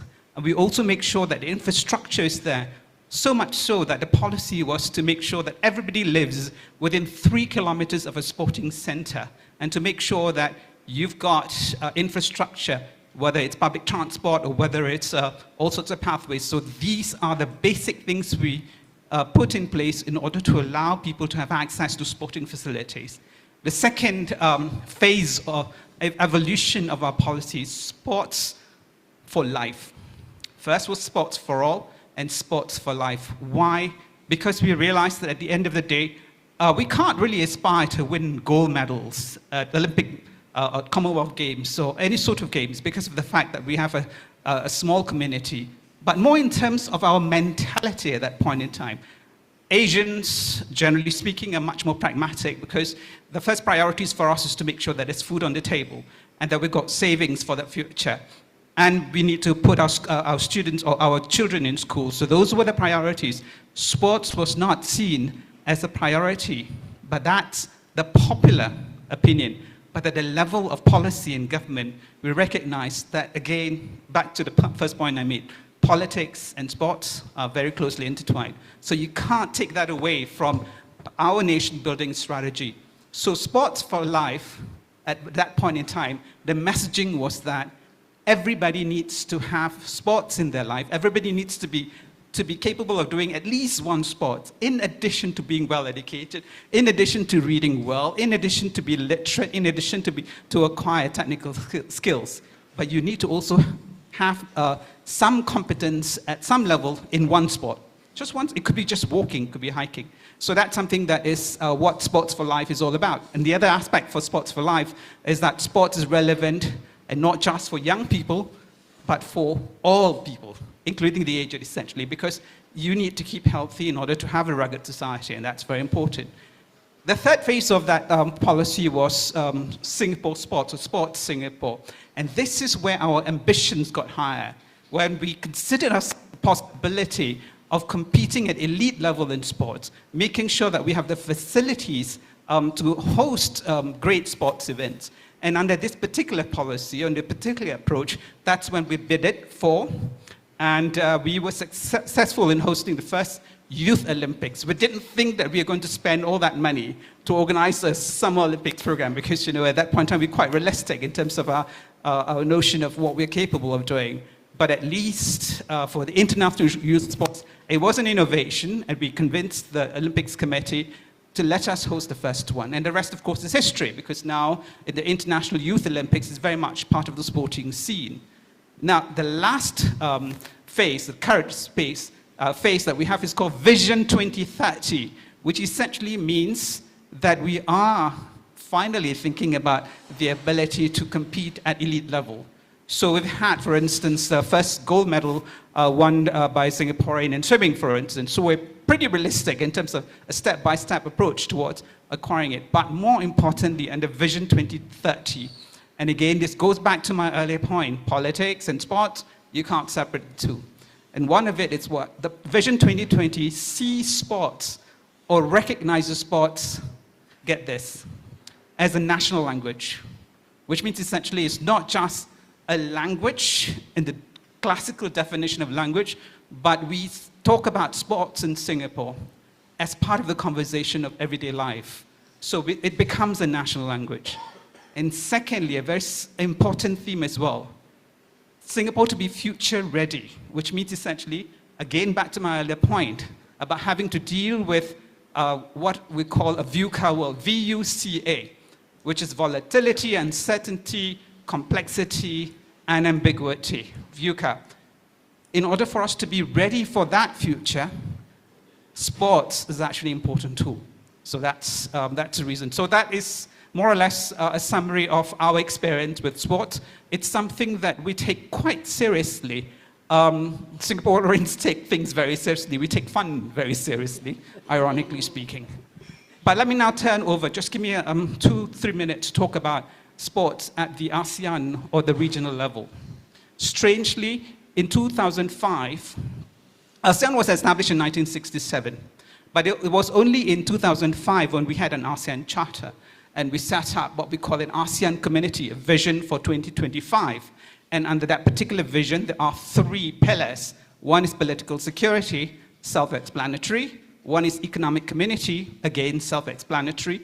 And the third, and people think that it's because of the chronological order, therefore it's the least important, but it's not. It's the most important. It's what we call the ASEAN socio-cultural community. And that means essentially to bring ASEAN to the level of the people, to make it much more people-centric. And strangely, in 2005, when the community was set up, when that pillar was set up, it was only in 2011 that sports entered into the agenda of ASEAN. And that's very strange for me. But since then, it has seen arguably more progression in terms of cooperation than almost any other sphere of ASEAN cooperation. We've done relatively well, I can say that quite proudly, in terms of keeping the guns silent in ASEAN. So we've done relatively well in terms of establishing ourselves as an integrated market where the value chain is very well interconnected. We are literally and practically speaking an integrated market, not as much as the European Union, but better. Don't tell them that. And but the third point was that I think it's the social cultural community is much more important because it makes it relevant. And in terms of the consciousness of people in the Philippines, in the depth of Indonesia, in the different cultural experience of Myanmar, of course it has a few issues right now, or Cambodia, that ASEAN is not just an abstract concept, but it's the reality. And how then do you make that real? How do you manifest that in the consciousness of people? It starts with S. No, not that S. Sports. So therefore, it's really literally the one thing that is actually binding us as a community of about 600 million people. So it's not just about establishing an economy, which is about $3.3 trillion right now, but it's establishing a community of people with very different languages and very different cultures and very different cultural experiences as well. And let me end, Liaquat, by reciting. This is not something that I do, but I thought that it's a perfect occasion for it. Just like I was telling Professor Mandela that your national anthem is such a perfect anthem for any sporting event, and how the fact that it was sung in 5 different languages, and it just brings the community together, and I can see the emotion flowing through that. But in ASEAN, in 2015, last time Singapore hosted the Southeast Asian Games, someone wrote a poem, and I just wanted to end there, if you don't mind me. I'm a very bad reciter, but let me try, okay? We may speak a different language. Our watch may tell a different time, and we may sing to a different tune. But what unites us is our shared aspiration for our region, our home. And no matter where home may be, we are all connected through our individual journeys to find our own extraordinary, be it big or small.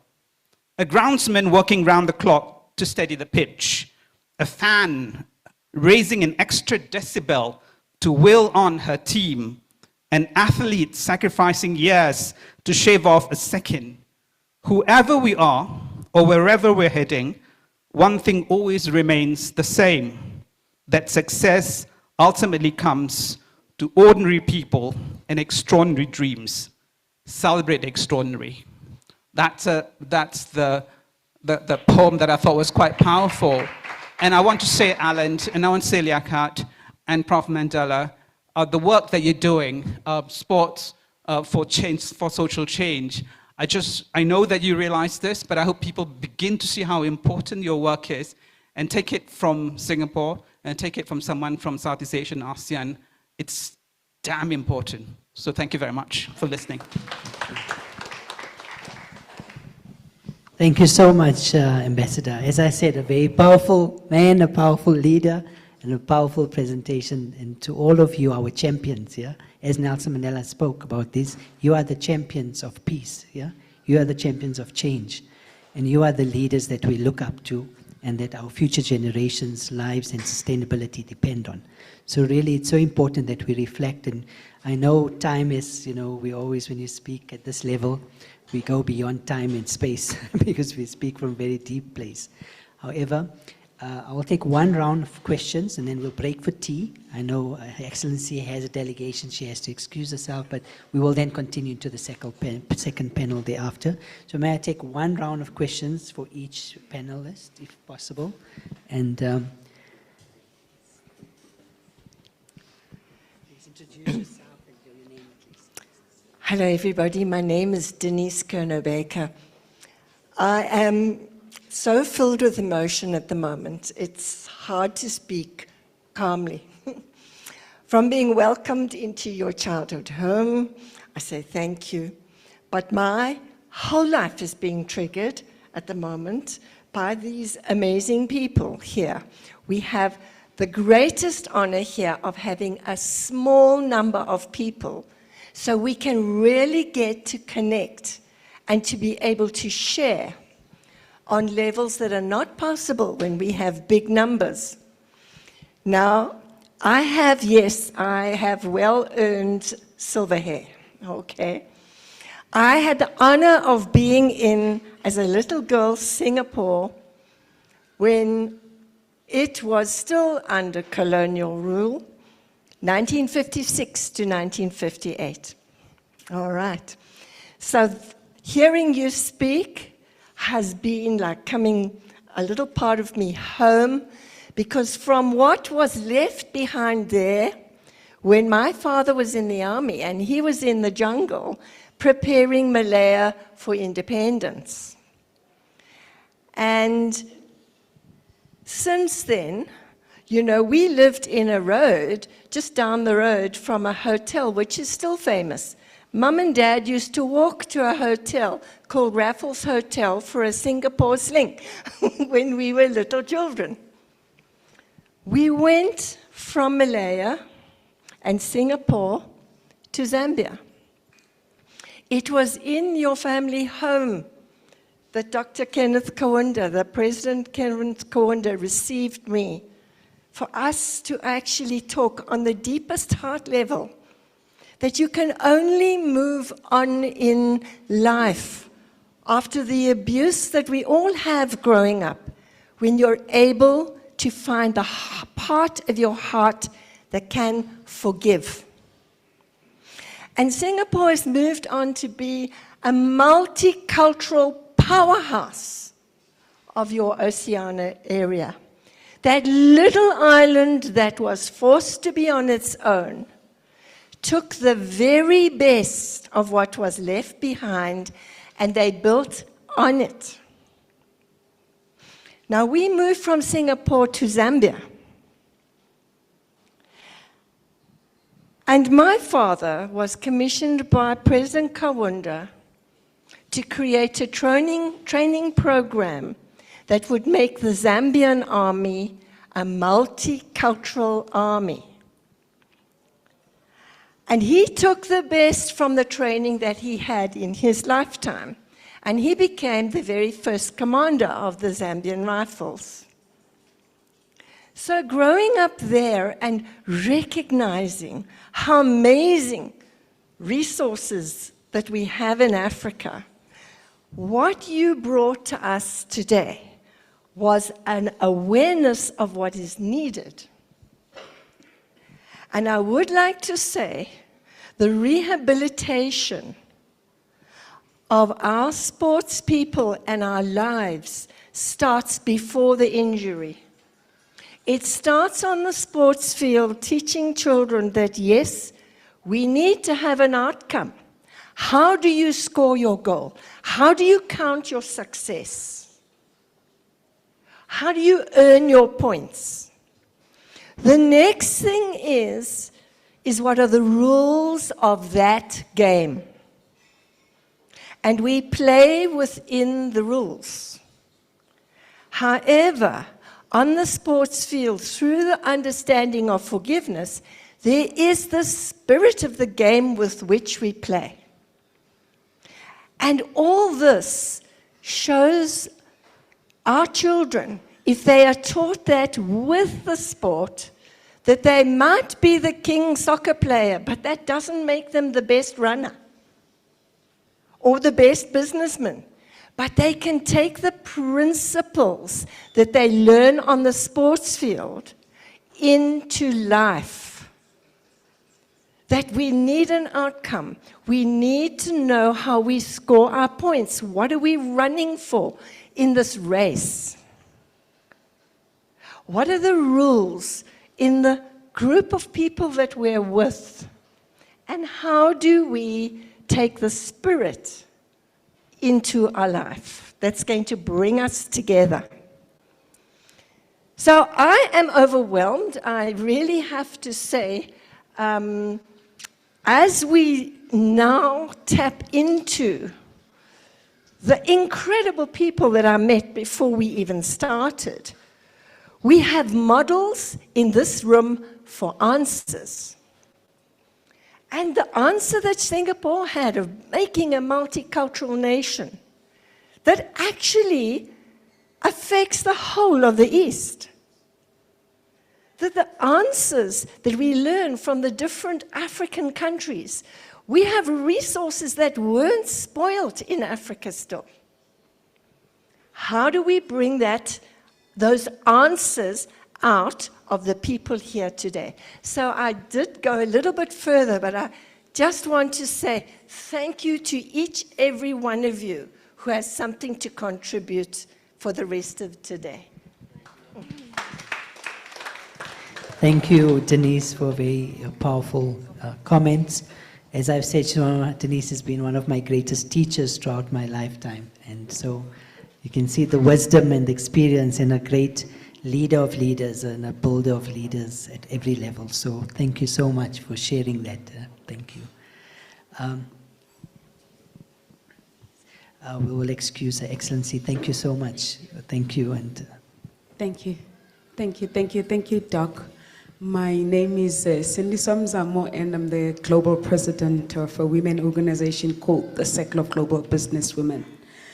I just want to make a follow-up on Auntie Elena, what she said, which is something very powerful, the Pan-African strategy of actually making sure that as Africans, we use sport. And I'm glad that the Department of Sports and Culture is here. Do you know that they're responsible for social cohesion? And that's where it needs to start, by the way, because social cohesion through sports is very important. But we take it a little bit further down the line, the curriculum.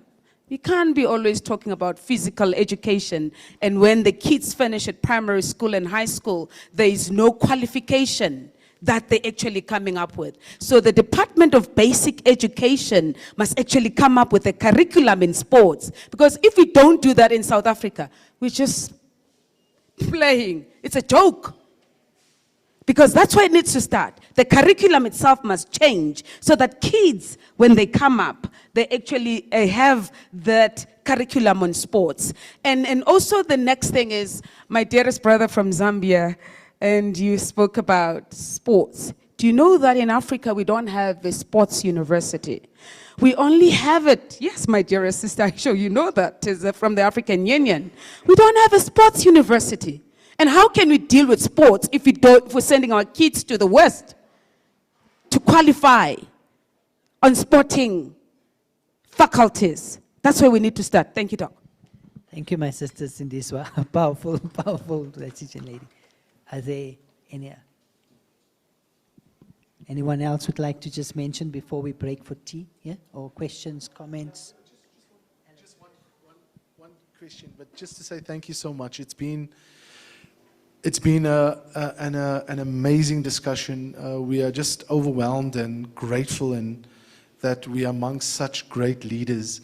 My question is, we have thousands of NGOs across the African continent that is doing so much good work. It's a pity that the ambassador has left. Maybe just a thought of how we can galvanize everyone's efforts and resources to ensure that we speak with this one voice. Mr. Sulu, what you said was so powerful. You were using the metaphors of sport. I mean, people running and them supporting. But the real foot soldiers, some of them are here, most of them we will see tomorrow, are running organizations, passionate about the work they do. But sometimes they don't really meet the mark. Sometimes because of their own governance, but sometimes because they just don't meet the mark and they don't have the capacity or support. How can we get support for those organizations across the African continent so that we can ensure that they have the resources, that the work that they do, that governments cannot reach? We sit here today, but they are in the tranches out there working, going to those schools, going to those rural areas. How can we ensure that, something tangible that I would like to take away from this today? Thanks. Thank you, Alan. Who would like to take that? Was there another comment before? Norman? I'm probably, looking around, I'm probably the only middle-aged white male expat in the room, so I'm very nervous. Especially with Oscar Mwanga and his decolonization agenda. I think he might be coming after me. My question was around the literacy that you talked about and there not being the books for young people to read that reflect sport and reflect some of the social change issues that we need to look at. It reminds me of, I was in Waterstones before COVID in London, and I was amazed at the number of children's books that were written around sport, teaching life skills, trying to inspire young people. And in particular, I was amazed at the books the stories that were written on soccer or football for girls. And we're all part of this kind of movement around gender equality and getting girls to get involved in football. But the problem with it, and this is where my expat head starts to get into conflict, is the problem with those books, they're written in a context of Western societies or the global north, whatever. And I'm just wondering how we could move to a point where we can get young writers in Africa, Asia, wherever, to actually start writing some of those books so that it's contextualized for the children that we have in our communities here. Thank you so much. Thank you. Powerful one. Mrs. Sulu, I know as a writer and passionate about education, would you like to comment on that, please? Yes. Hello, yeah, okay. No, we are writing those books. The books are there, and if you look at our website, puku.co.za, you'll see a lot of the books that are there, but it's not enough. And I think for a continent that has the greatest runners on this planet, it's just not enough. We don't have biographies of those runners, and I've been saying it's a failure on our parts as Africans. I think it's particularly a failure for the Kenyan and Ethiopian authorities that they don't have a whole lot of books, not only to be read as Africans, but for them to be read all over. And I think there's, Ali Mazrui an great African intellectual. I'll just paraphrase something he said. The problem with this continent is that we don't consume what we produce and we don't produce what we consume. And I think that's a central thing to the decolonization project, is about producing what we consume is actually our books. And we can import those books, and it's important to have books from anywhere and everywhere, but we should also be producing those books. And we should be having book exchanges with other parts of the world. The point was made about, I think the point was made by our brother from Zambia about epistemology, and that it's been Western-centric. And I'm not one of those who believes in rejecting so, like roads must fall, this must fall, and we must remove it. No, I believe in many belongings. We need to look at other epistemologies and incorporate them into our education. But if we don't, we have to do it from children's literature. If we don't do it with our children, and I think when we talk about sports, that grain of interest for children, their sports journey shouldn't just be a physical journey.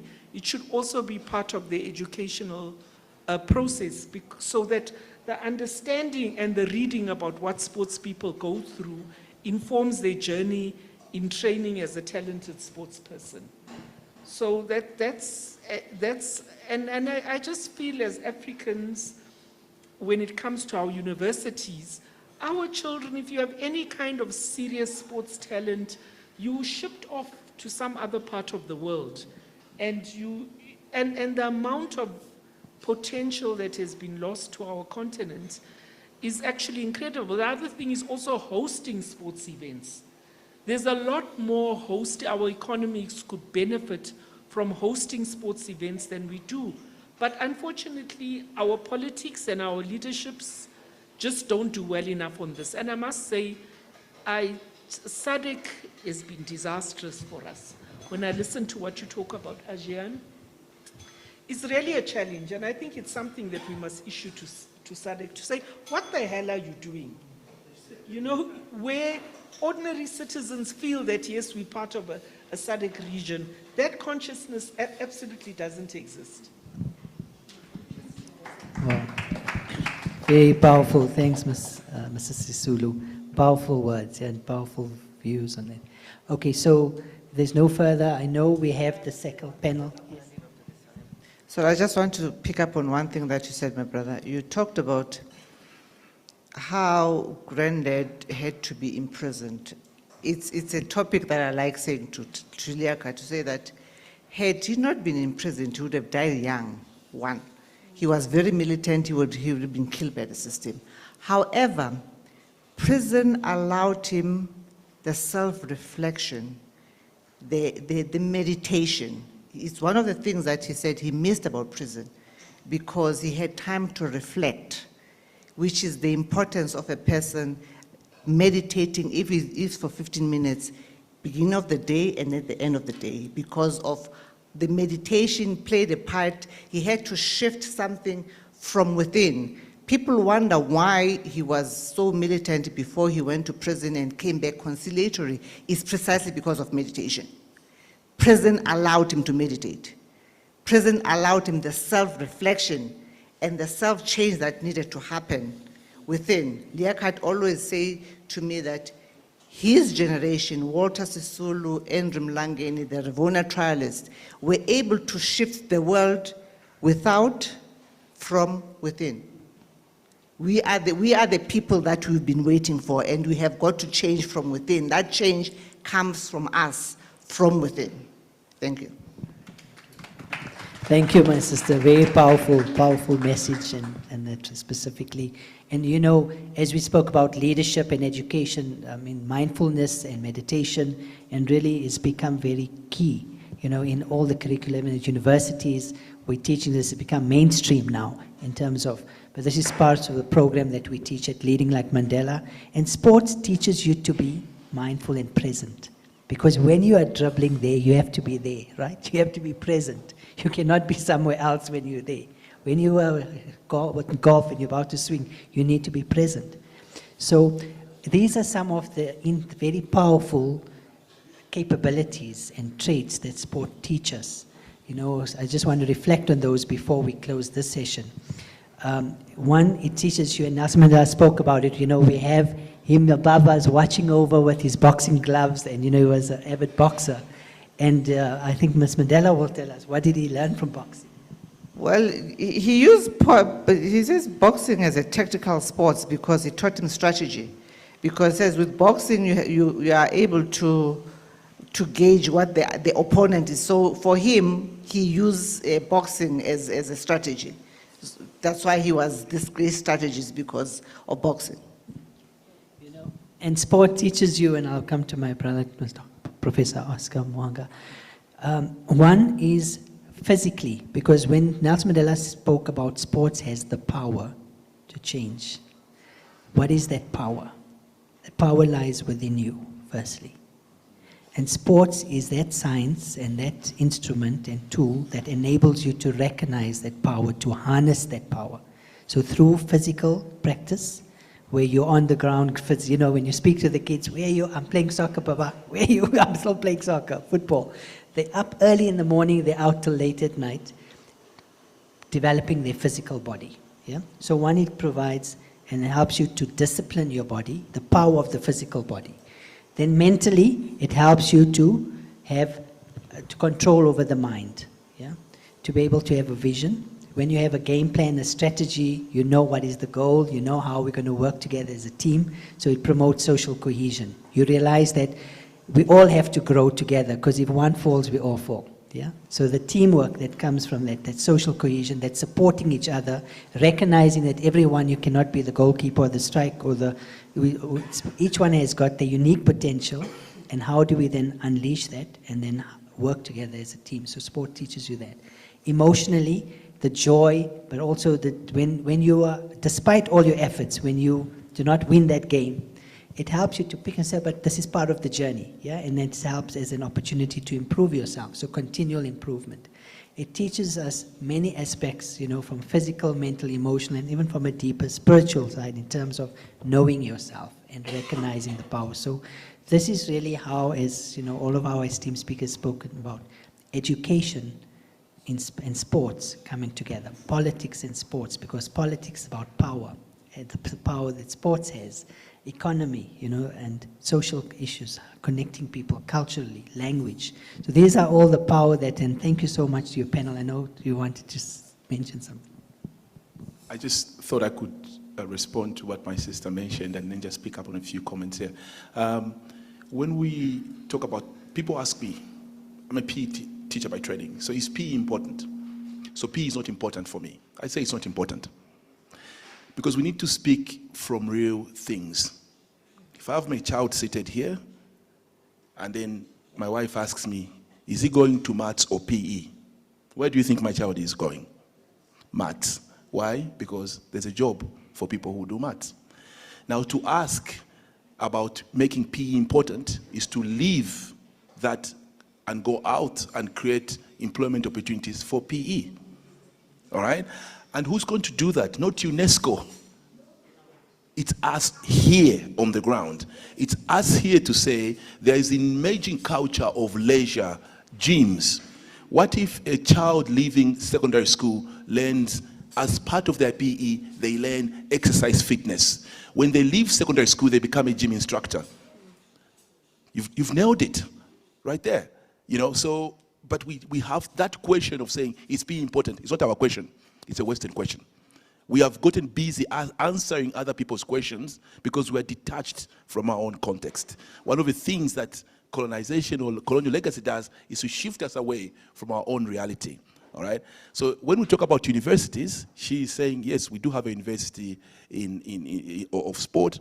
Well, yes, we do have a university.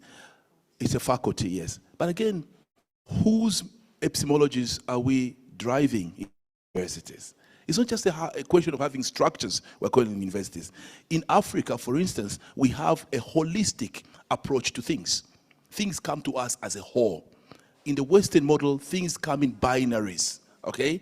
So we are here talking about, the physical aspect of sport. Well, in Africa, it's a holistic aspect of sport. Sports always sits in together with other things, all right? So, and which is consistent with good science.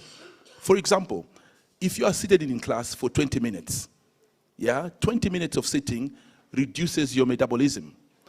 The blood going to your brain is not as efficient to that part of the brain. Of course, kids are not performing well after 20 minutes. So what we do, stand up and then sit, disrupt that. Why don't we have that in our schools? We are detached from our reality. We don't have the permission to make our own interventions. So I think it's really important that we wrestle back that and then give ourselves a new name. And that's a name of our own progress. Thank you. We forgot to address, let me use this one. We forgot to address the question about the non-profits working on these things. And I just must mention the social employment, the Industrial Development Corporation's Social Employment Fund. They have this thing on, and it's for, you have to have a project of 1,000, what they call social benefits employment. And it has to be 1,000 people, a minimum of 1,000, which most organizations can't. But I think perhaps it's something you could look at, because you could have a consortium of organizations. Because I think what he points out is very important. You need the ratio of adults to children working on these things. A lot of the work on sports is done voluntarily. People are not employed. It's just like literacy. Yes, literacy is important, sports is important, but in communities, people are working voluntarily to do these things. If someone gets up and says, there's crime here, I'm going to start a baseball club, and children flock there, and they come and they're doing it, the amount of support that person gets, consistent and continuous support, is very little. So I think the Social Employment Fund is something that we must look at, because many of these problems could be solved if you just have people being able to say, here, come work on this full time, you'll be paid, and you do this work. Thank you, Ms. Yeah, thank you so much. I just want to echo and to emphasize a few things which Madam Sisulu talked about, and also to just let her know that at the African Union perspective, the region SADC is doing much better than the other regions. When it comes, yes, really they are doing much better than the other regions. When it comes to sports, here we are having a Region 5, which is based in Gaborone. Region 5, it's a vibrant in Africa. It's leading in Africa when it comes to sports. They are having programs which are not in the other regions. And even in political aspects, when it comes to the head of states meeting, SADC is shaking Africa. And on the part of Pan-Africanism, what you have talked about is something which is in the Agenda 2063, and also in the sports policy for development. But as my father mentioned that we are not having politicians here. We are having very, very good documents, which have been developed by we Africans. But when it comes to implementation, they are not implemented. So we have to push to make sure that these documents which we are developing, we are implementing them. Thank you so much. Thank you, Ms. Lina Kesi. Thank you for providing that perspective, and it's good to know that we are leading or providing leadership in this SADC region. And what is also important, as you mentioned, is the implementation. I think we often recognize in South Africa and in the SADC region for excellent documents, policies, but it's in the and that's why leadership is critical. because leadership drives implementation, right? Leadership delivers.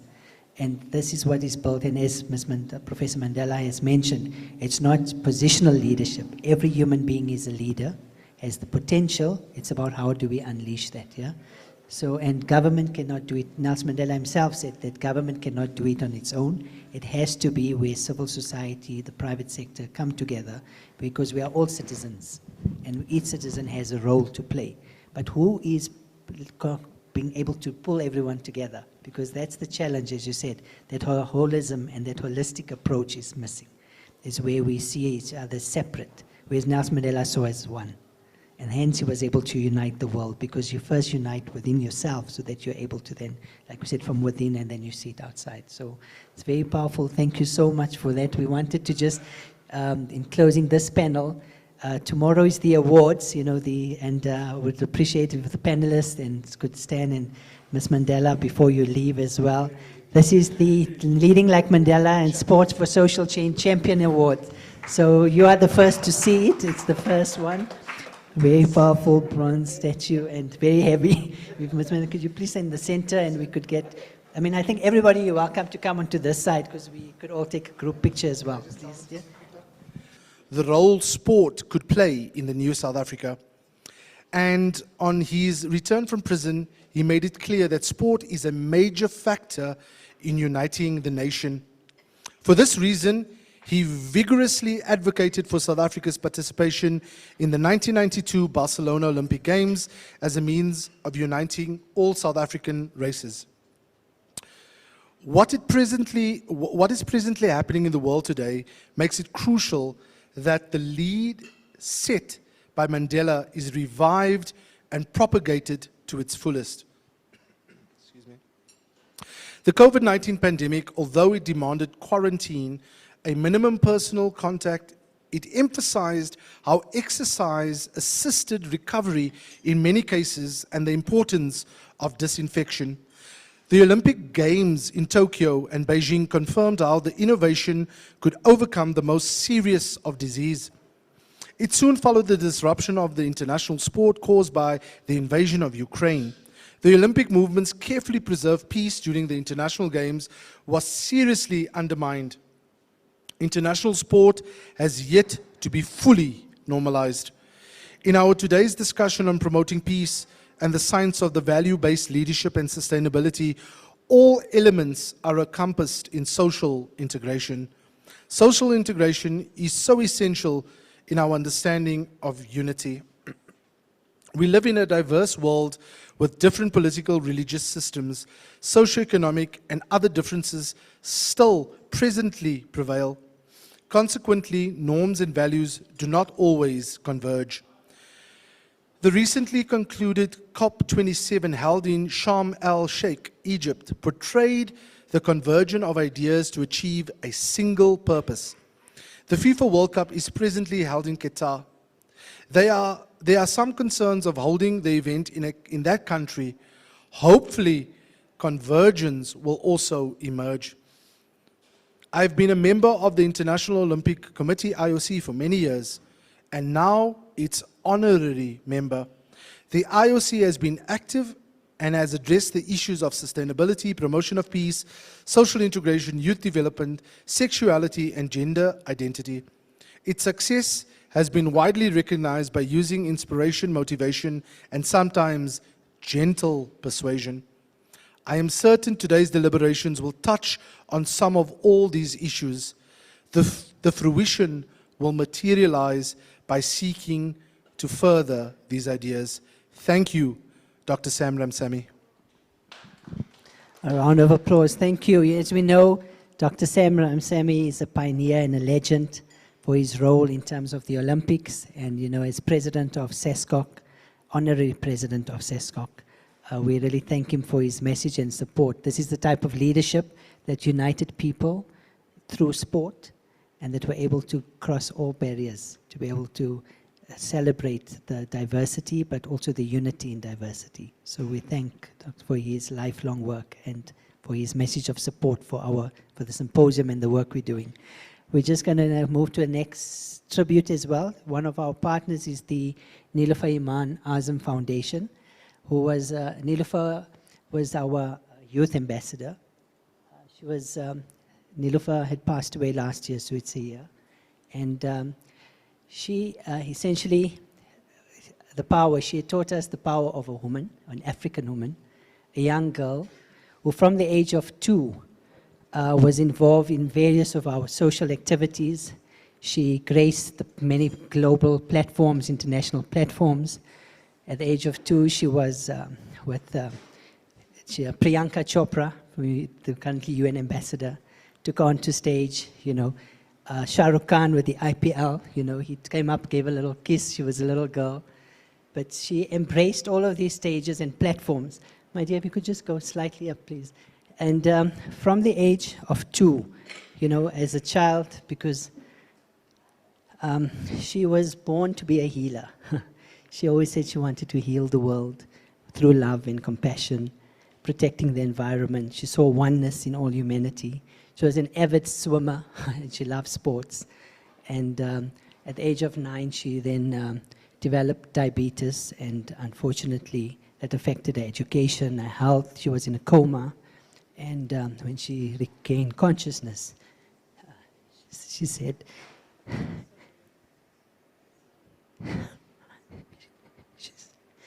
she said to the endocrinologist that God heals all.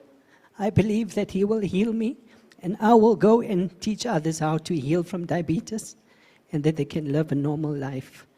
And this was the age of 9. You know, she then opened the conference when we were building the Nelson Mandela Children's Hospital. She led the opening performance at the age of 9 as well. And she spoke about the importance of children, protecting children, their health, and the environment. She then went on to launch Pride of the Rural Girl, which, apologies for that. She taught us that no matter what you have, you can give, regardless of who you are, your age, your gender, your background, you can contribute to the world and create a better place for all. She was at the Pride of the Rural Girl. She launched alongside Mam Gracia Machel and Scholastica Kimario, who was also former head of the UN for Africa, reporting to Kofi Annan. And this was specifically to support the children, the girl child, the education and health of the girl child in the rural area. And she said to them, she said, "You are my sisters." You know, and she was a little girl of 11 years old. And she went and said, "You are my sisters." And she pledged her allowance for their sanitary towels. And she said, "You have pride and dignity. Recognize who you are. And I'm with you." And, you know, she then went on, she had... Oh, thank you, thank you. She went on to lead other programs that we launched, specifically in terms of gender and the rights of gender. She was the youngest of the Sisters of the Red Scarves, which we launched with Batsitsani Khumalo and Indileka Mandela. And we led the march and the protest and really to union buildings. We were part of that, where we handed a memorandum to the president and the presidency, from which we held the first summit against gender-based violence in the country. She also then launched various projects when we launched Leading Like Mandela alongside the Deputy Secretary General of United Nations, Amina Mohammed. Nilufer Iman was our youth ambassador, and she launched the program with her. She passed away last year in tragic circumstances. So as my first daughter, our only daughter, we thank her.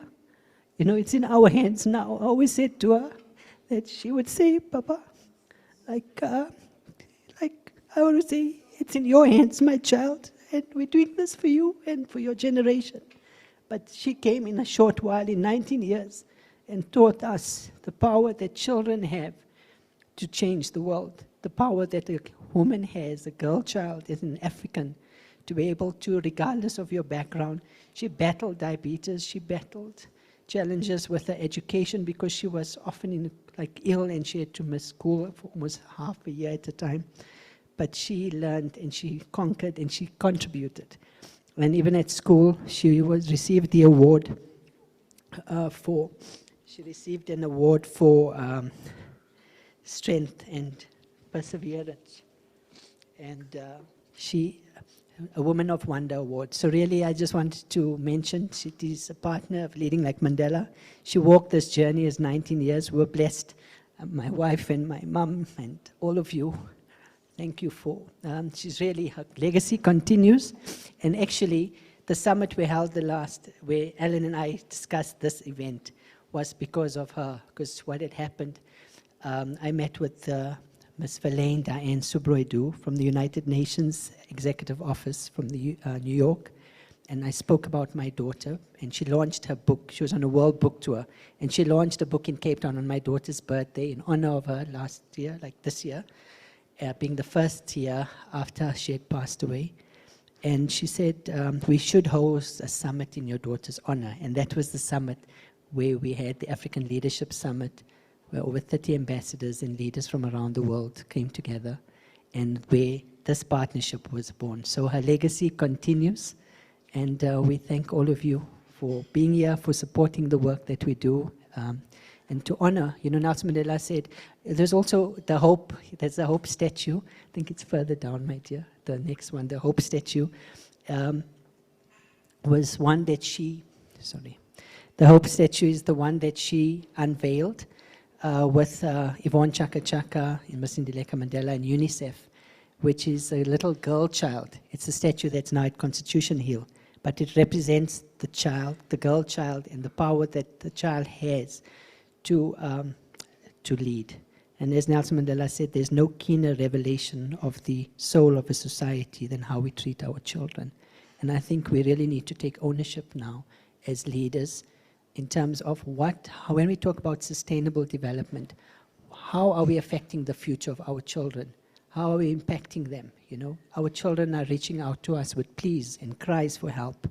They turn to abuse, drug abuse, and other issues, and we aren't able because we're not recognizing that we need to be that. We need to be those heroes and take accountability.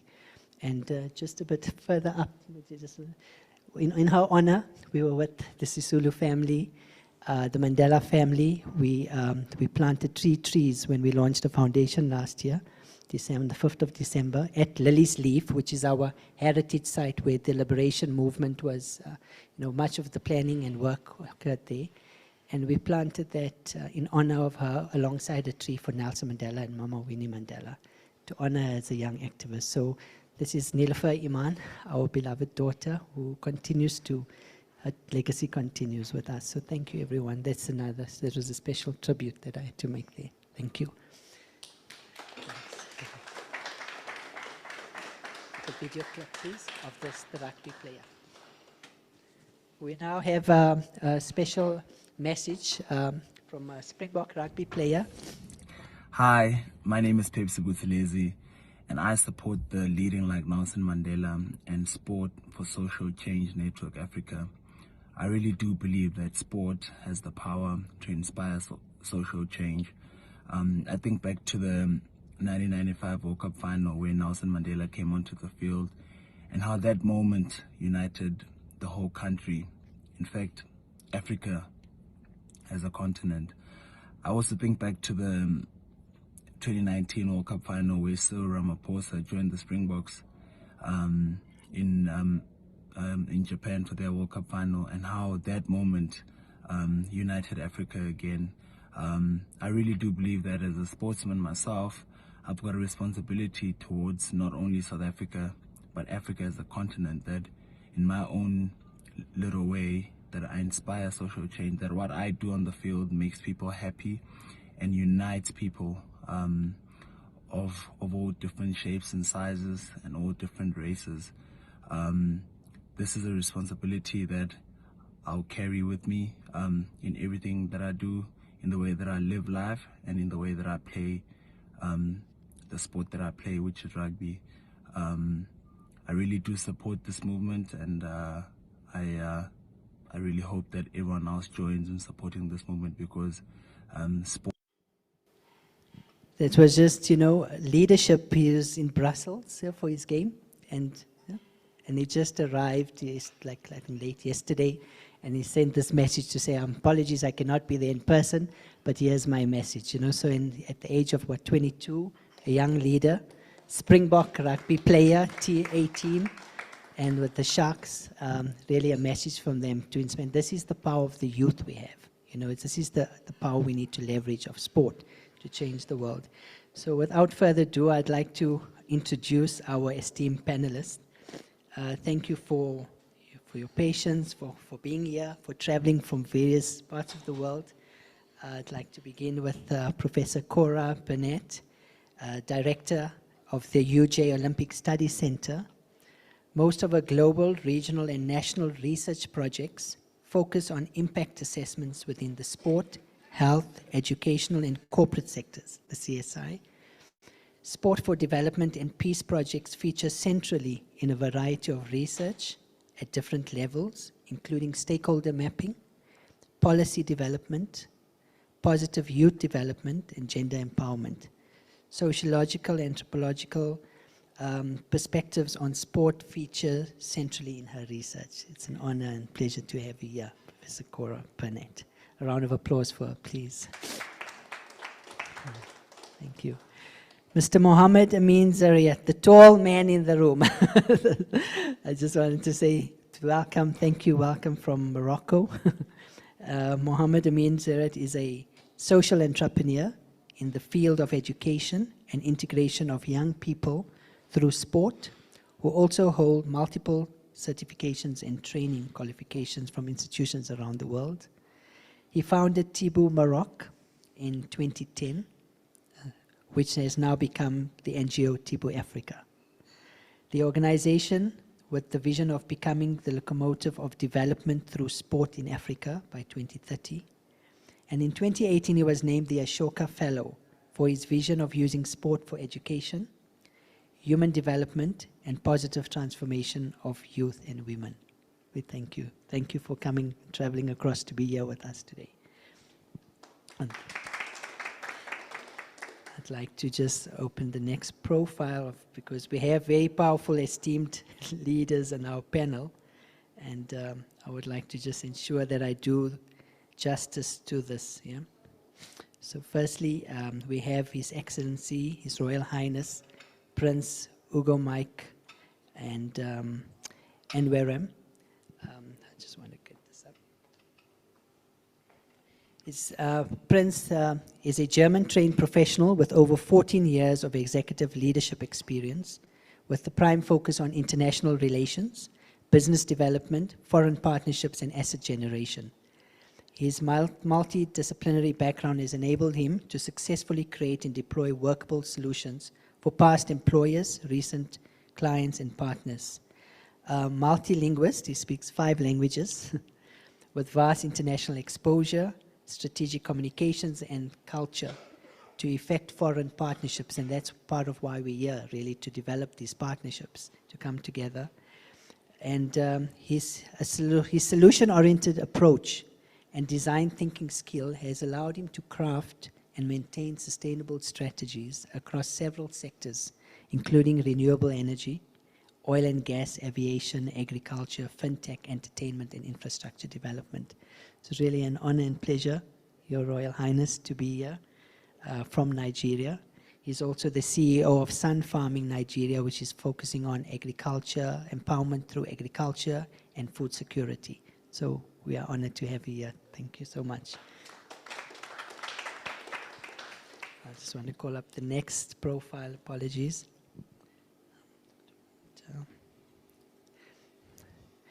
Okay, my dear brother, Dr. Walter Mandaza.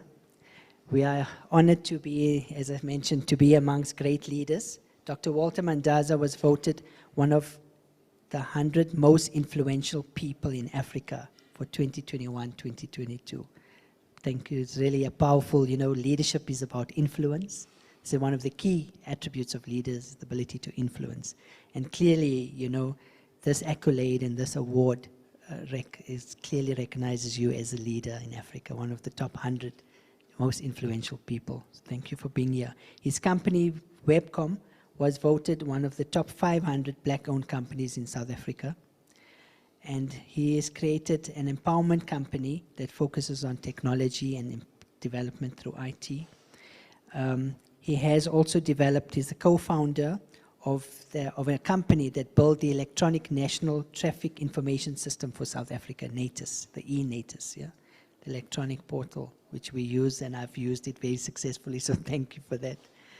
And Dr. Walter holds a BSc Honours Degree in Economics, an honorary doctorate from the Commonwealth University in the United Kingdom. He's an author, speaker, and philanthropist.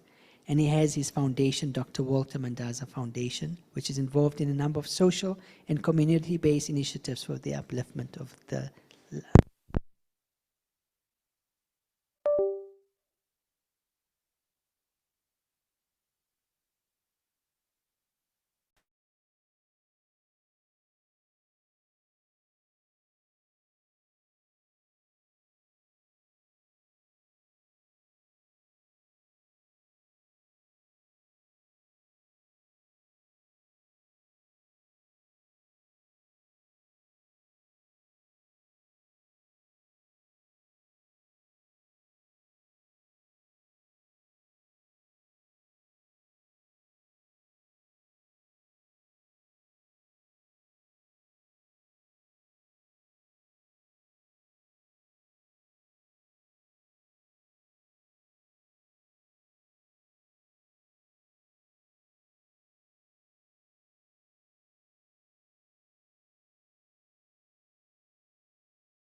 2008 to 2017. We had this campaign, Keep the Lights On. South Africans, you may recall, Keep the Lights On. And it was the chairman at the time, Ben Gubani, was minister as well, and then chairman. And he said to me, he said, how are we doing with keeping the lights on? And I said, you know, Chair, not until we have tapped into the light within us will we be able to bring the light on outside of us. Yeah, and he was like, he actually sat down. He said, "It's very profound. It's actually very true, because the outer world is a reflection of the inner world. If we're finding darkness and we're finding these challenges in the outer, it means we need to tap great into the light within ourselves, and that's really the signs, you know, because we live in an intelligent universe that's constantly communicating with us. And these are the messages that it speaks to us in various ways, yeah? And do we deal with the crisis, or we get to the root of what is the message that is here? And great leaders get to the root of what exactly is the message, yeah? And how do we deal with it? So without further ado, we all connected to our people on the other side as well. Yeah? Thank you. So my dear sister, Ambassador Carmen Smith, we've walked a long walk, an activist all her life, on the streets, marching, stood up for the liberation movement, got into the structures, involved, served our country. She was the ambassador, South African RSA ambassador to Finland and Estonia. She served in various advisory capacities as advisory chair for the B3CF, the Africa Diplomatic Corps, vice dean. She was the Asia Africa president and secretary, Asia Professional Toastmasters Club, founder of various organizations. She has a strategy and consulting organization that focus on professional speaking, coaching, facilitating, and training. I know there's a lot that my ambassador that deals with, but really as a gender and human rights activist, powerful woman, South African, that we can proudly claim as our own sister. So thank you for being here and gracing us today at the panel. Thank you.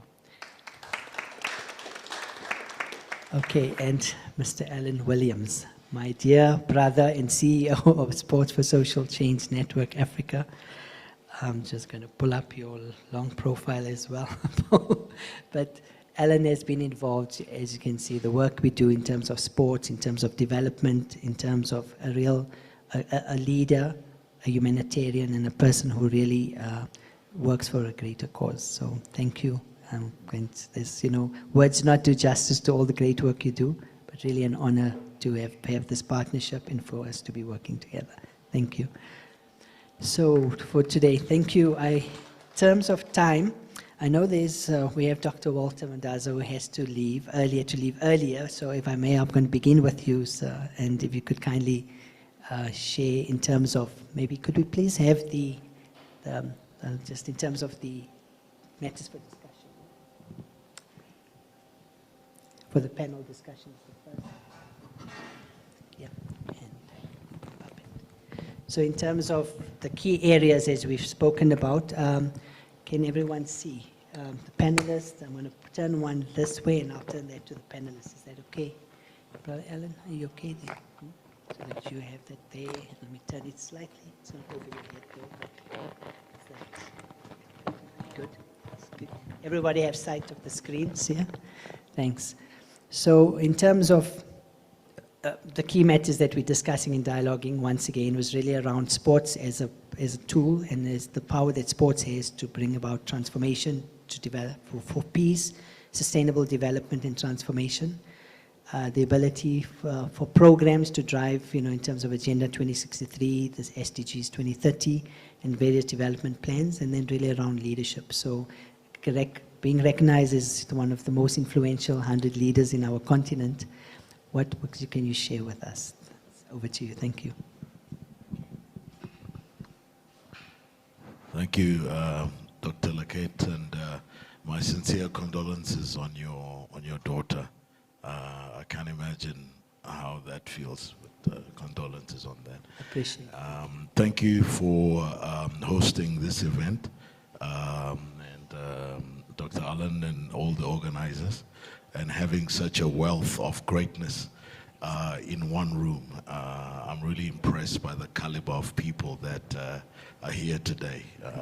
Thank you for that. I've been heading up Webcom as the chairman and CEO for 24 years, and I've been involved in various spheres.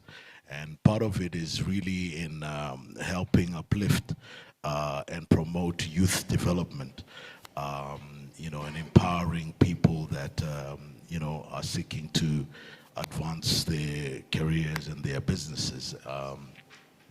I actually just came back from Angola on Sunday, where we were speaking to about 1,000 youth entrepreneurs involved in various disciplines, including sports and so on. So we're actually actively involved within that space. I can't think of any other discipline that has such an impact on society like sports. And I honestly think that, it needs to really be elevated in terms of its recognition within the educational sector, and not just seen as an extra curriculum sort of program. And if you look at a study done by the International Journal for Behavioral Studies and Physical Activities, they said 76% of those students who were involved in sports, out of 76%, most of those ended up becoming leaders in one sphere or another. So invariably there was a link between sports and their achievement in society. I personally, in my youth, was an ardent sports person. Actually, there's very few sports that I pride myself not to be able to play, or at least have an understanding of. Except, of course, now at my age, the only high scores I get is in golf, So, but, I believe through my involvement in sports, and I grew up in Zimbabwe, I was born in Zimbabwe, and through my involvement in sports, I believe part of my own leadership qualities and development was through those early years when I exerted myself within the sporting fraternity. So I believe the impact of sports cannot be underestimated, and I honestly believe that this sort of campaign to continuously promote that kind of development should really continue to be emphasized. I think when you look at some of the things that are happening around the African continent, sports is the only discipline that really can unite us. Our challenges as Africans are quite unique in nature. And one of the things I remember during the World Cup, Soccer World Cup, how the nation really had a different tone and a different camaraderie. Everybody was truly your neighbor and your friend. There was a different atmosphere created by that sort of event. And so I think that's a culture that needs to be embraced and promoted, in the various disciplines and areas that we are involved in. Through our construction business, we've built about 27 schools in partnership with the South African government, and invariably that's also helped in the development of sports. So we're actively involved in promoting sports in that manner. We're involved in municipalities, also at community level, and seeing how we can impact communities and giving back and making sure that we use what God has given us to actually be an influence. So thank you for this opportunity to be a part of this, and I really look forward to the relationship that we can build together going forward. Thank you. Thank you so much, Dr. Vic, for a round of applause. Yeah.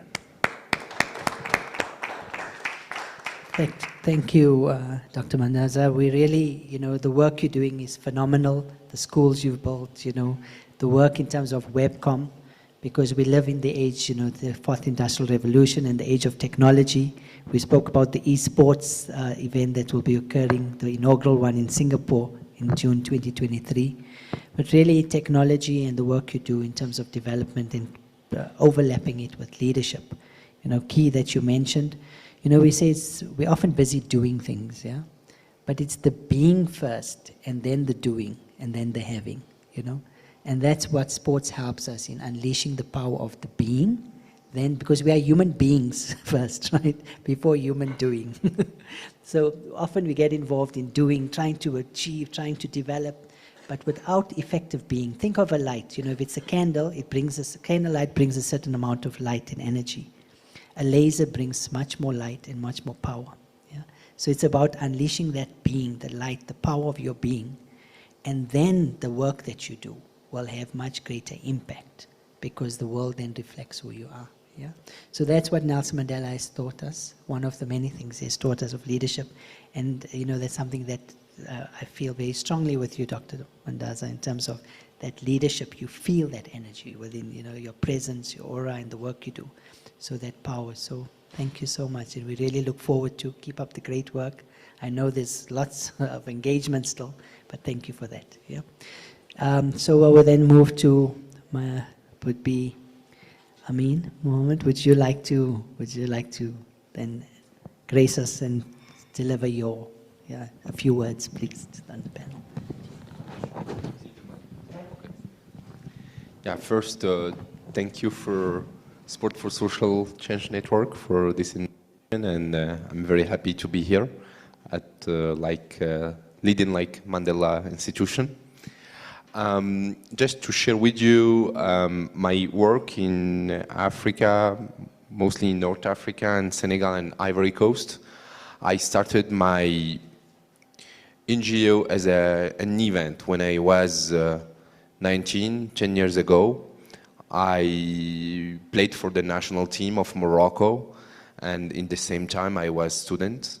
I played basketball, and I organized the international tournament of basketball university. In French it's called T tournament, tournoi, I international, B basketball, U university.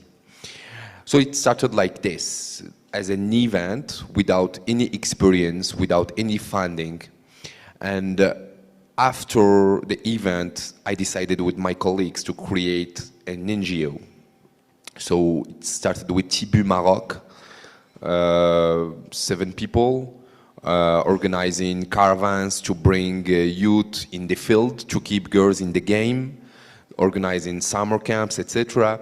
And after some experiences, some certifications, some trainings, Tibu now is become Tibu Africa with more than 140,000 people who are working every day to serve 400 people who are working every day to serve 250,000 beneficiaries. We work mostly with girls in rural areas, youth, neither in education, employment or training, but also refugees and kids with motion disabilities. In Morocco, for example, there is a lot of youth, neither education, employment or training. We have more than 6 million youth in this situation. And in primary public schools in Morocco, we have more than 7,000 schools. 4 million kids go to these schools every day, but they don't have PE classes. So as an NGO, we create solutions to unlock the potential of this youth in a vulnerable situation. First, we started to create a program, it's called Génération Sportive, with the Ministry of National Education, Preschool and Sports. We create Tibu centers in primary public schools. We select youth or kids who are not good in the school, who have bad behavior, who are in very vulnerable situation, and we offer for them a program focused on basketball, football, judo, other sports, 3 times every week, but also English and French classes, and also leadership classes. With that, 88% of our beneficiaries move from 3, 4, 5 as a mark to 7, 8, 9 as a mark. Good results with 0 dropout of school. And now our ambition is to have this program for 4 million kids by 2026, and we are working with a lot of actors from our ecosystem, like international embassies, ministries, but also UN agencies and private sector. Other solution for youth neither education, employment or training, we create the first school of second chance focused on sports. What is school of second chance focused on sports? There is a lot of schools in Morocco, they are closed. And in partnership with the Ministry of National Education, they give us these schools. 7, 8 years closed. And we build everything, classes, football pitch, basketball pitch, gymnasium, etc., etc. And we select youth who are very passionate about sports, different sports, surf, boxing, sambo, etc., etc., who are coming from vulnerable neighborhoods and who are free to come in this program. So we offer for them a program for 1 year. They come to learn what is the sports coaching, French, English, Spanish, Microsoft, leadership, process communication model, financial education, how they can create sports events, how they can create a sports association or sports startups. And in the same time, in the morning, they come to our school, and the afternoon they go to Nike store. They go to Decathlon, they go to a fitness gym, they go to a private sports academy. So they do professional experiences. After 1 year, they have a diploma recognized by the Ministry of National Education, and they have a job. So we have 85% as a rate of professional integration, and we create an alliance composed by 60 sports enterprises who are in the sports industry, and they support this kind of program, and now we have this program in 5 regions in Morocco, but also in Senegal and Ivory Coast, and we want to scale this program in other countries in Africa and also some regions in Morocco. The last but not least is our solution for youth who are very passionate about sport and they want to create sports startups. We create a Sports Social Innovation Lab for youth in Algeria, Tunisia, and Morocco.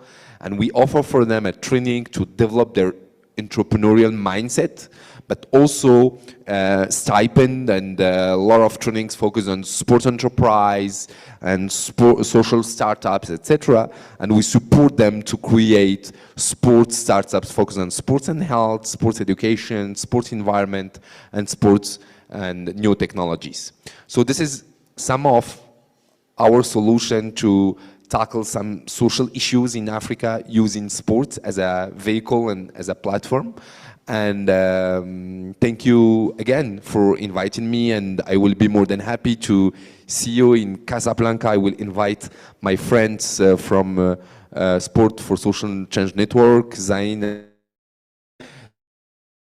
and the Education Through Sport Summit in Africa.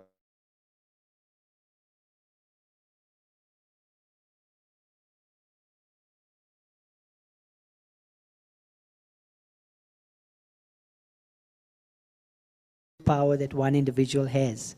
Nelson Mandela taught us that power as well, that if you set your mind to it, I mean, you spoke about how you began with the passion, playing basketball and with virtually no funds, but the commitment, the belief, and you really took leadership in what you did and went out to empower the. Really salute you. There will be many programs. I mean, you've touched on key aspects from entrepreneurship, youth development, women empowerment, education, health, social cohesion, peace, stability in the region, all of those facts, and I think it's really important. It drives the Sustainable Development Goals and Agenda 2063. So as an agent of change and a leader, we applaud you for leading like Mandela. Thank you. Thank you for that. My dear sister, Ambassador Carmen.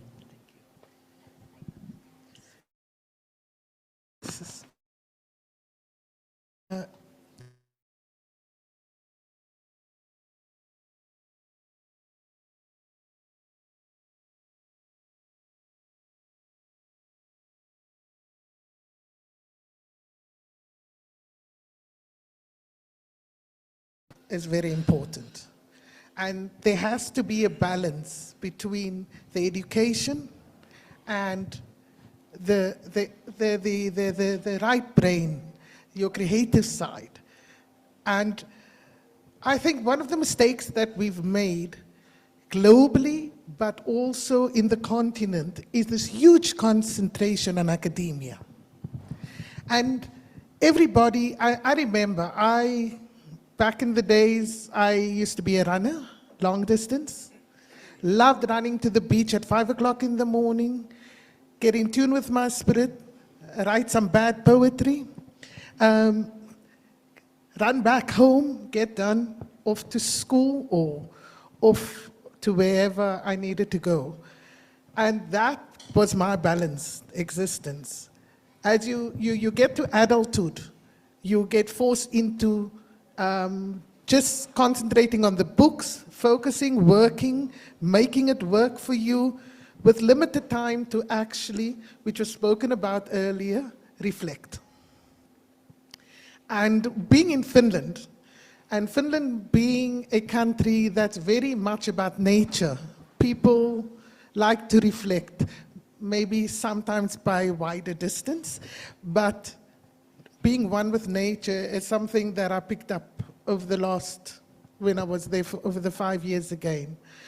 And coming back at the end of 2020, being, okay, that reflection was a bit deep, being under lockdown, but that gave us a lot of time to reflect. Now, I come from very humble beginnings.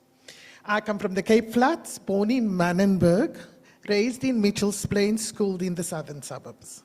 So that speaks volumes. So people were talking about drug abuse and challenges. Now, one of the things that happened in our growing up is a sense of community. everybody was involved, even in apartheid days, in getting us and keeping us busy. We had challenges with drugs and gangsterism, but not to the alarming levels that we have today. Because coming from school, doing ballet, doing ballroom, doing modern jazz, then doing running and being in the netball club, when did you have time to actually breathe? To veer away? What we've done, we have disenfranchised communities by putting everything that they could contribute only into the education system and into governing boards. So we dismantled the community clubs. I'm not looking at from the more beneficial communities. I'm talking from the more, the communities that really have serious challenges. And so you don't get that active involvement anymore. And one thing I saw during COVID-19 was when we decided to form this organization called Generosity for Humanity while I was still serving, where in Manenberg there was no food. Or there was food parcels delivered and people started fighting for food parcels. We decided as youngsters coming from the Cape Flat that we need to give back, and we formed this organization which is now running on its own.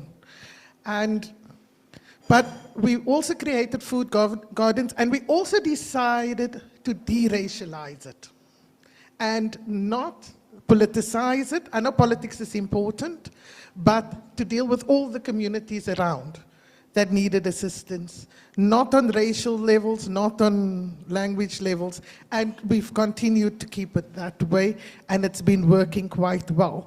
But the one thing that we've been struggling with is within the schools in Mitchell's Plain, there's not much sports. Because if you say you're taking it to education, yes, you're talking about Sandton, you're talking about Houghton, you're not talking about Soweto, you're not talking about Mitchell's Plain, because they don't have coaches at their schools. So there's things that we really need to rectify on this continent. In the way we plan, we don't need to, like we have this top-down approach, and we haven't gotten proper database of what is actually happening in communities in order for us to plug in properly, to give everybody an equal chance. That's one. Number two, in terms of, I'm also in peace building. I'm a peace builder. I've worked some conflict areas. And one of the things that I have also in my peace building, but also in my traveling, have come in diversity and inclusion can only happen if you understand your neighbor next door. Now, if you don't even understand your neighbor next door in the suburb that you stay, how more are you going to understand your neighbor across the next city, town, and province? That's South Africa's biggest problem. And one of the things growing up, being in sports, it gave me an opportunity, even in difficult times, to move across and get to know people from different walks of life. And that informed my less biased approach to who I am, and my identity. I'm in tune with who I am, so whatever you have to say about me, it's fine. It's not going to really bother me. So that helped me. We don't do that much nowadays. And if we want to help children, we need to cross-border them just between the different suburbs and townships, firstly. And then we also need to do cross-border engagements in sporting. And then it's important to, and there's been an emphasis on transforming the way we think, the way we look at things, decolonizing our minds. But it's not just about decolonizing our minds, it's about dealing with yourself holistically in understanding yourself innately to be the person that you need to be to help others. And if you can do that, you wouldn't become a person that is a dictator, or you no longer become the authoritarian that help people how to do things. What you do then is you actually become inclusive. You go down and say, so you guys have been doing ABC. How do you see us adding value to you? And I think that approach is going to help us actually change the trajectory if we want to utilize sports as a vehicle for change. Thank you. Thank you so much, Ambassador Carmen, my dear sister. You really touch, your personal life and your life's journey is testament to the journey of a leader. From your, like you mentioned, the humble beginnings, the environment you grew up in, which was ridden with gangsterism, drugs, and gender-based violence, and a number of challenges, socioeconomic challenges. And yet for you to rise and to be a world leader, and it really shows that you have really, firstly, the power within, as you spoke about, your passion and commitment to help others, knowing people, building relationships, very important for every leader, to know the people they lead, to be able to first know self and to know others, as well as then you spoke about inclusion and diversity and respect for that. That's some of the values that needs to be incorporated in the education and development of our youth and our communities. So really some very powerful, powerful messages, and thank you so much for that. Yeah. Professor Cora Burnett, may I? Thank you, sir. Thank you for inviting me, and it's really an honor to be here, and thank you for staying the course, because we're only 24 left. Being an academic, I counted us. Okay, so anyway, I thought I'll prepare something and then I'll get inspired. So I'll just do a little bit of preparation and then I'll just respond on what has been said. Okay, so when Alan invited me, I was thinking about the SSCN because I think I was there before them.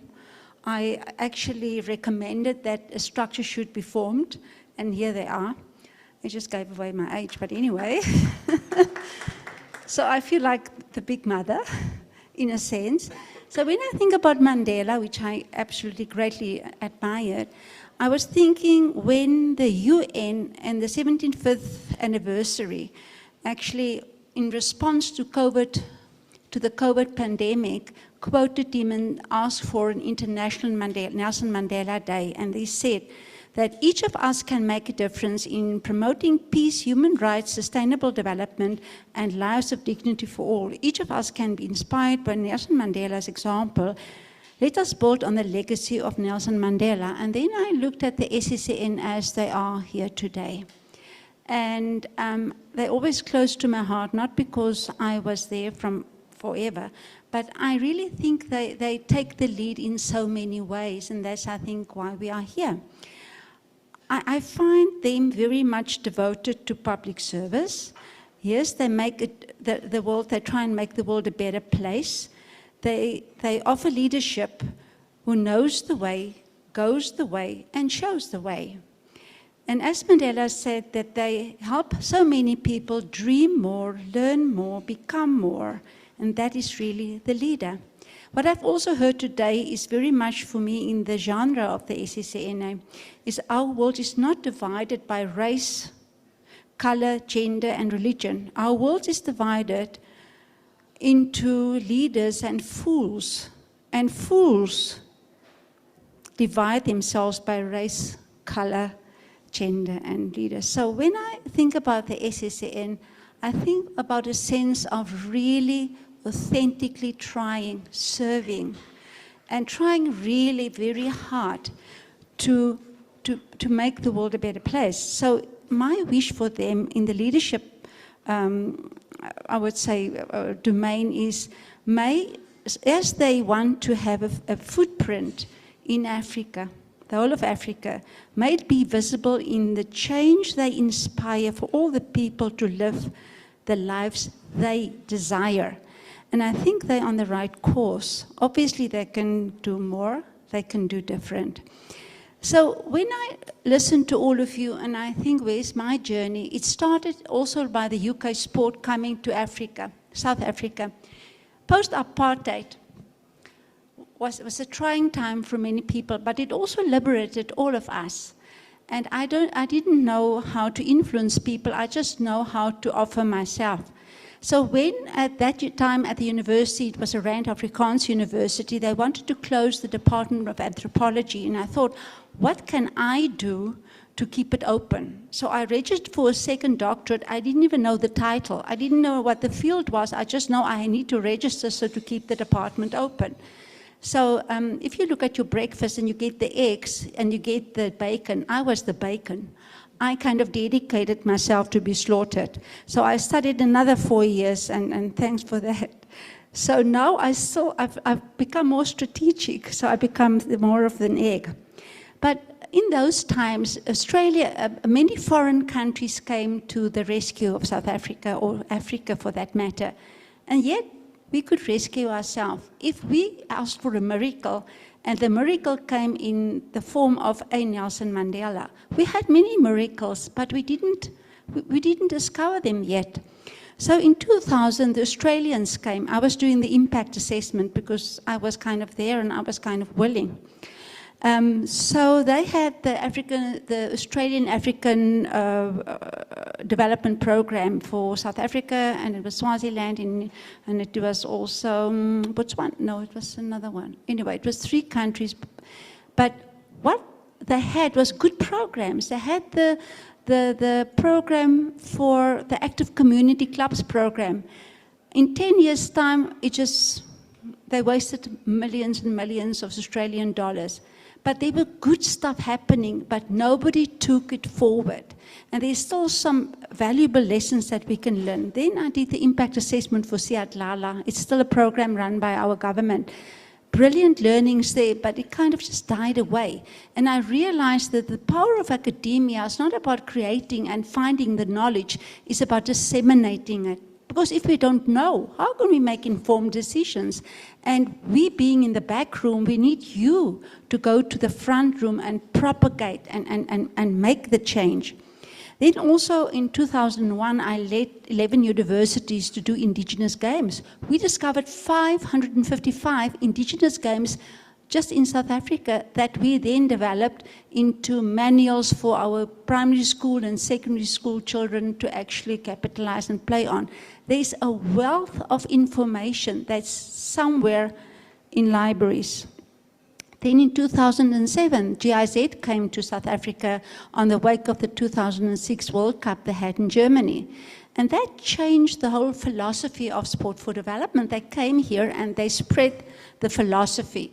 Again, I became the impact assessor there as well.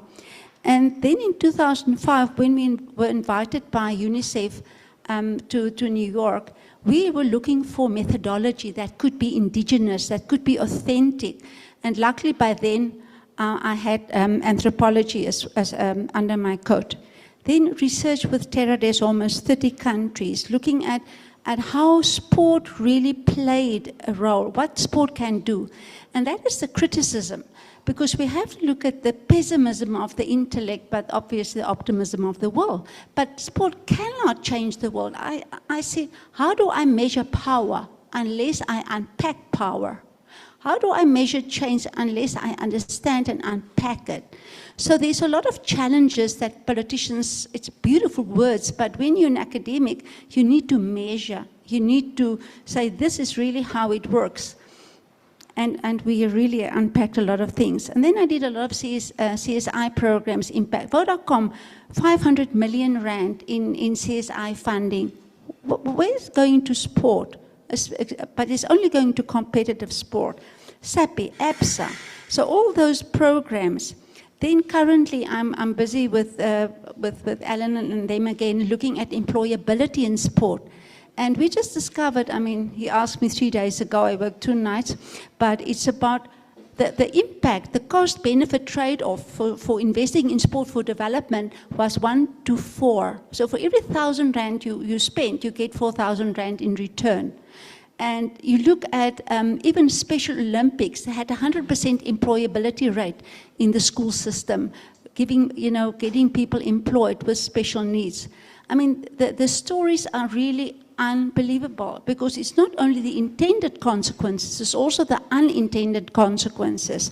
And to package that, and really, about 2 weeks ago, I was in Zimbabwe, and the UN was launching their toolkit. If you don't know the answer, you just get a toolkit going and hope for the best. So they were launching this toolkit, and we were there, and 3 of us were from Africa, and said, how do we validate the toolkit? And all we said, it's not going to work. It's not going to work. We don't get the context. And eventually, like last night, I said to Alan, I got an email from the UN saying, can you please contextualize the toolkit, because all we heard is, it's not going to work. We can't afford the UN to say, here's a toolkit and it's not going to work. So I said, on one condition, I will pilot it with the SSC, I've got a blind belief in them. So we're going to go through with them and pilot with the NGO sector. But if we don't say anything, nothing is going to change. We've got to say, you don't have to fight, you don't have to raise your spears, but you can just say, not going to work, not going to work. And then it kind of happens, things kind of happen. So I firmly believe nobody knows better. Everyone knows different. The most fantastic story I find, or philosophies or lessons I learned from the ground. There was this orphanage in the Eastern Cape, and the matron gave the children one ball. And when the boys played, they played soccer. And then when the girls got the ball, they played netball. And they played the same game, but each one played their own game. And then I look at physical education. I did the National Study for Physical Education 2018. I again led 9 universities. And then I find equality was defined by having mixed gender classes. But in reality, it didn't work. It was a disaster, especially in the secondary school. The girls didn't want to participate with the boys. They were intimidated. And I cannot get this in language through to the Department of Education to get them to understand this is what really happens, because on paper, it's a good practice of equality. But the equity, the outcome is not there at all. So I think we've got strong leaders here, and I think the SN is going to go places, but I think we need to be the wind under their wings. Thank you. Wow, powerful. Professor Cora Burnett, thank you so much for enlightening us on the work you do, the importance of academia and research in the sporting sector in Africa, the importance of contextualizing what we do, the power of implementation and the ability to measure success, because how do we know what is that power and how do we measure that, and how do we measure success and implementation. So really you've touched on so many powerful points, even in terms of when you spoke about contextualizing the United Nations toolkit. One of the failures of the Millennium Development Goals was that there was not contextualization and also not enough engagement with people, where people could take ownership of those goals and development agenda. And really that's where the power of leadership was, where people take ownership of their future. As you've mentioned, there was so much that you've learned in terms of the number of games that we have in the country. And there's so much information, so much knowledge sitting in the libraries and in the minds and hearts of people. But how do we unlock that through this and be the wind under their wings? Yeah. So really may the light be with you and continue doing the great work that you do. Thank you for being here. Gives me great honor now to, in terms of protocol, and that's why I kept for His Royal Highness, Prince Ugo Mike Enwerem, as a leader in Africa, also as a leader that represents a kingdom and communities and the culture and the knowledge of our people in Africa. A great leader. And as you know, Nelson Mandela was also a traditional leader as a chief and from a royal family, but really drawing on the wisdom and the heritage of your kingdom and your people, and implementing it and seeing the work you do in terms of spanning countries, continents, languages, and the work you do in terms of the various sectors. It's really an honor and pleasure to have you here to share your leadership and your guidance. Thank you. All right, thank you very much, Dr. Ali. First of all, accept my condolence, your daughter. I would like to thank you so much for inviting me to this event. Even though it was very impromptu yesterday, I got this topic to talk about, and I said, no matter what, I'm going to come here. Nelson Mandela is a hero of mine growing up. He's someone that I really looked up to because I really loved what he believed in, and I'm someone that fight for people's rights. I've done that in so many ways. In Germany, where I grew up, I fought for refugees, for their rights. People from African descent. I found it difficult to integrate into the system. I always found a way to, bridge the gap between them and help support them and integrate into the system. So my name is Prince Ugomaike Nwerem. I hail from Isialambano in Imo State of Nigeria, and I bring you guys greetings from a giant of Africa, Nigeria. Given the fact that this opportunity have been given, like I said that I'll come and try as much as possible to share my own little contribution to this great organization. So I would like to stand on existing protocol. As a leader and a crown prince of my community, promoting and supporting humanity is something that is really dear to my heart. And we've been doing that, and we've done that in so many ways, by creating empowerment programs, giving students scholarships, supporting women, people of less privilege, creating social empowerment program that brings together people from different backgrounds. At least as we know that sports is one that unifies all of us, regardless of our race, gender, or culture, So one of the things we do every Christmas, which is a very festive period of our community where people living abroad and all over the world come back to the village. We organize sports and entertainment programs where we sponsor different communities to come together and play soccer. And we give them also prize also to take away as a result of that. So, and most people have no, people living in the villages, because my father as a traditional ruler, we are very much in touch with our people in our villages. So most people living in the villages, and when we come back, people living in the township or living abroad, they try to find ways to come and, have some type of engagement with us.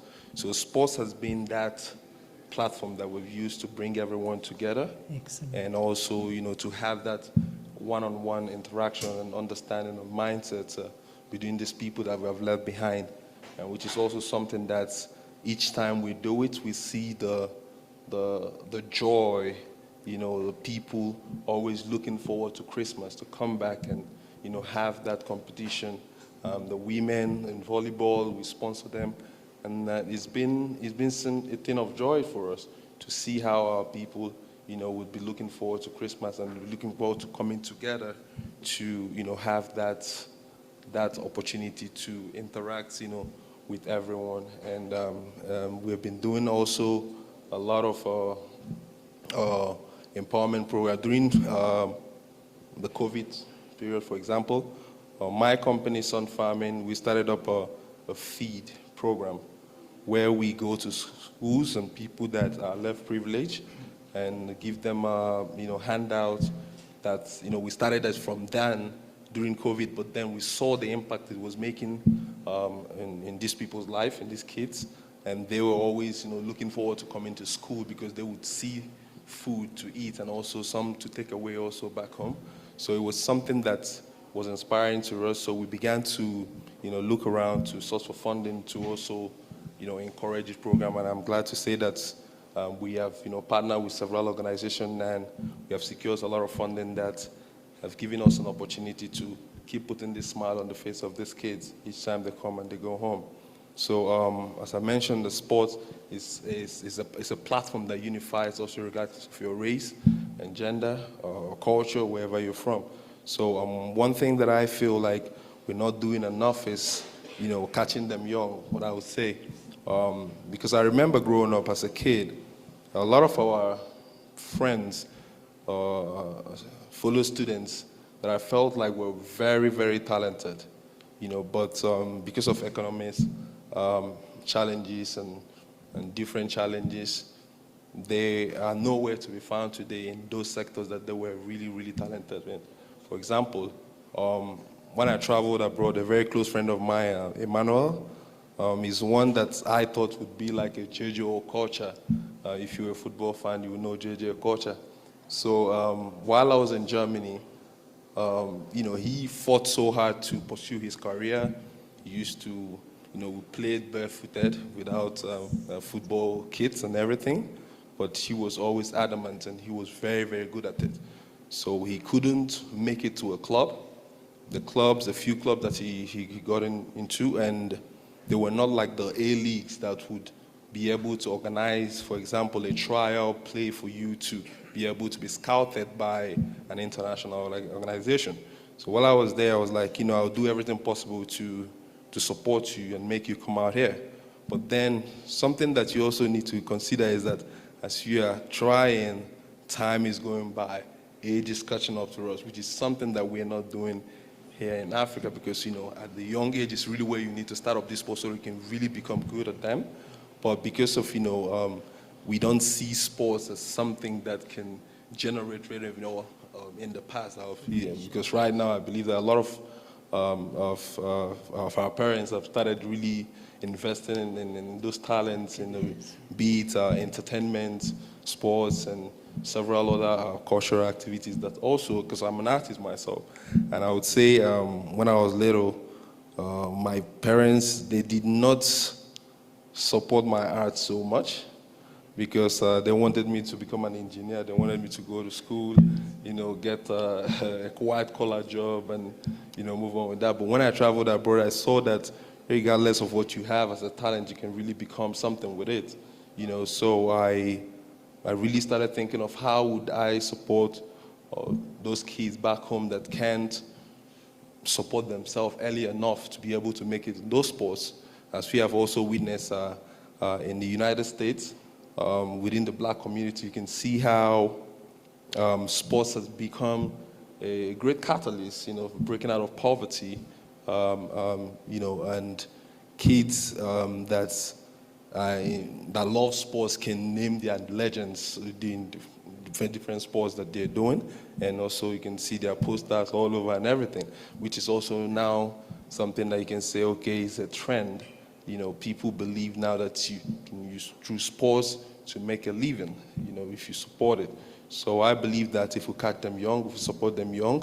Unfortunately, my friend Emmanuel, I couldn't help him because, age caught up to him, because a lot of trials that I got him up, he was very good and everything, but then when they go to the age and everything, he had no chance. So it's something that's really dear to me. I'm going to start up the program, and I'm also willing to partner with organizations. I'm going to schools, enabling them, scouting or bringing agents that can come and scout these kids at those early ages and find ways to get them to at least give them an opportunity to showcase their talents and see where it will lead them to. So I'll leave it at that for now, and thank you very much for this opportunity again. Thank you, Your Royal Highness Prince. Firstly, I want to say in terms of, when we talk sustainable development in the world and in Africa, sustainable development always lied within kingdoms. The kingdoms that ruled and that were in the continent, because they were sustainable. They were there for centuries and millennia.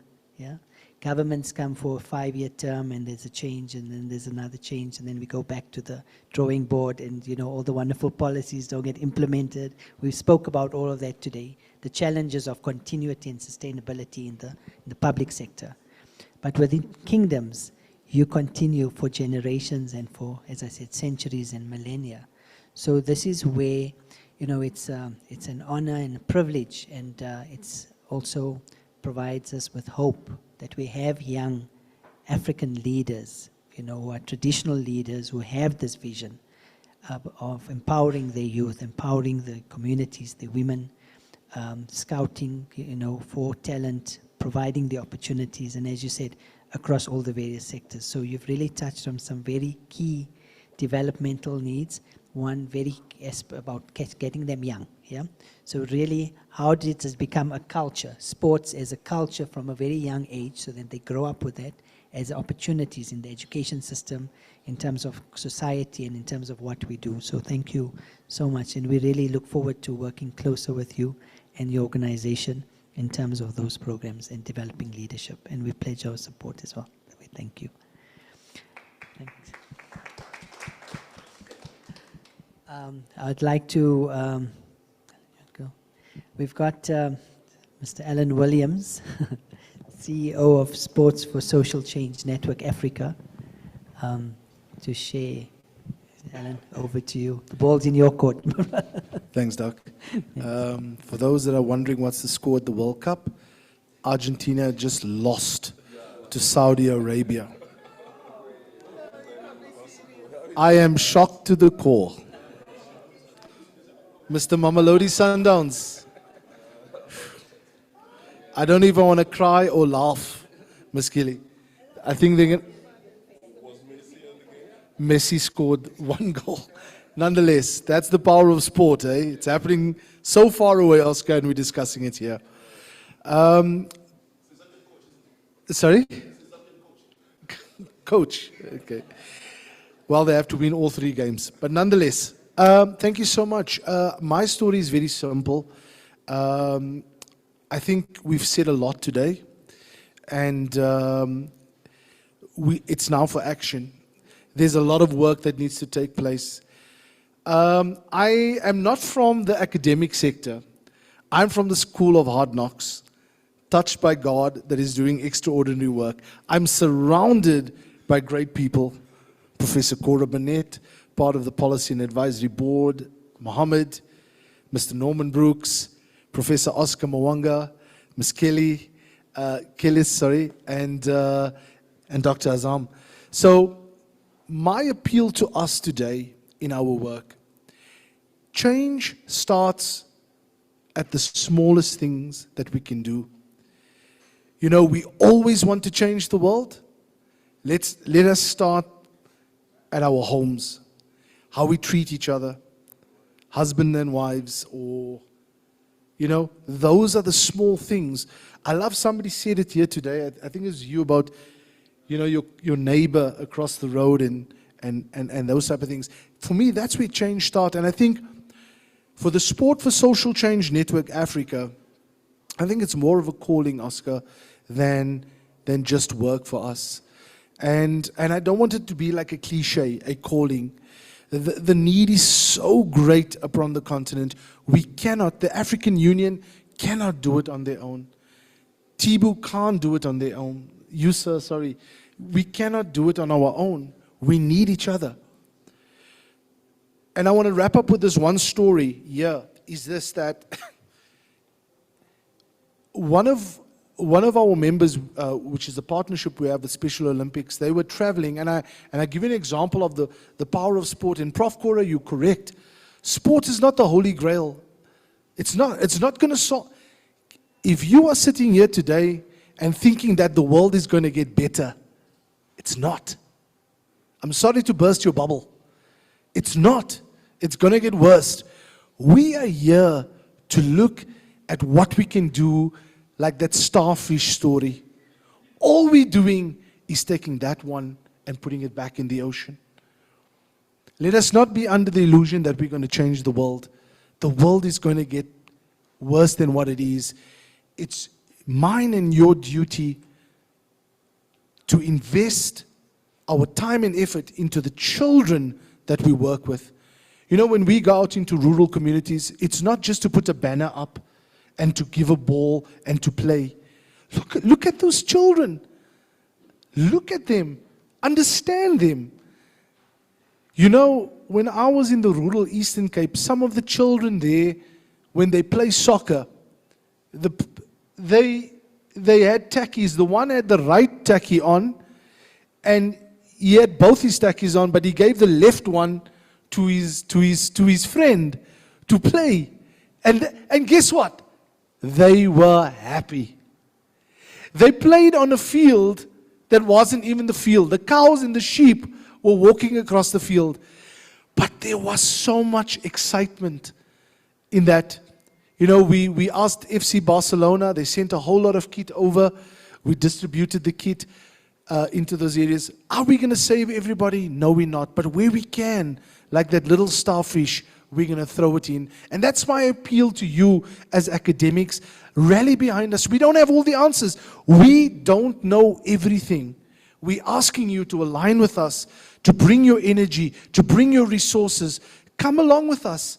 As we take this journey, the need across the continent is vast.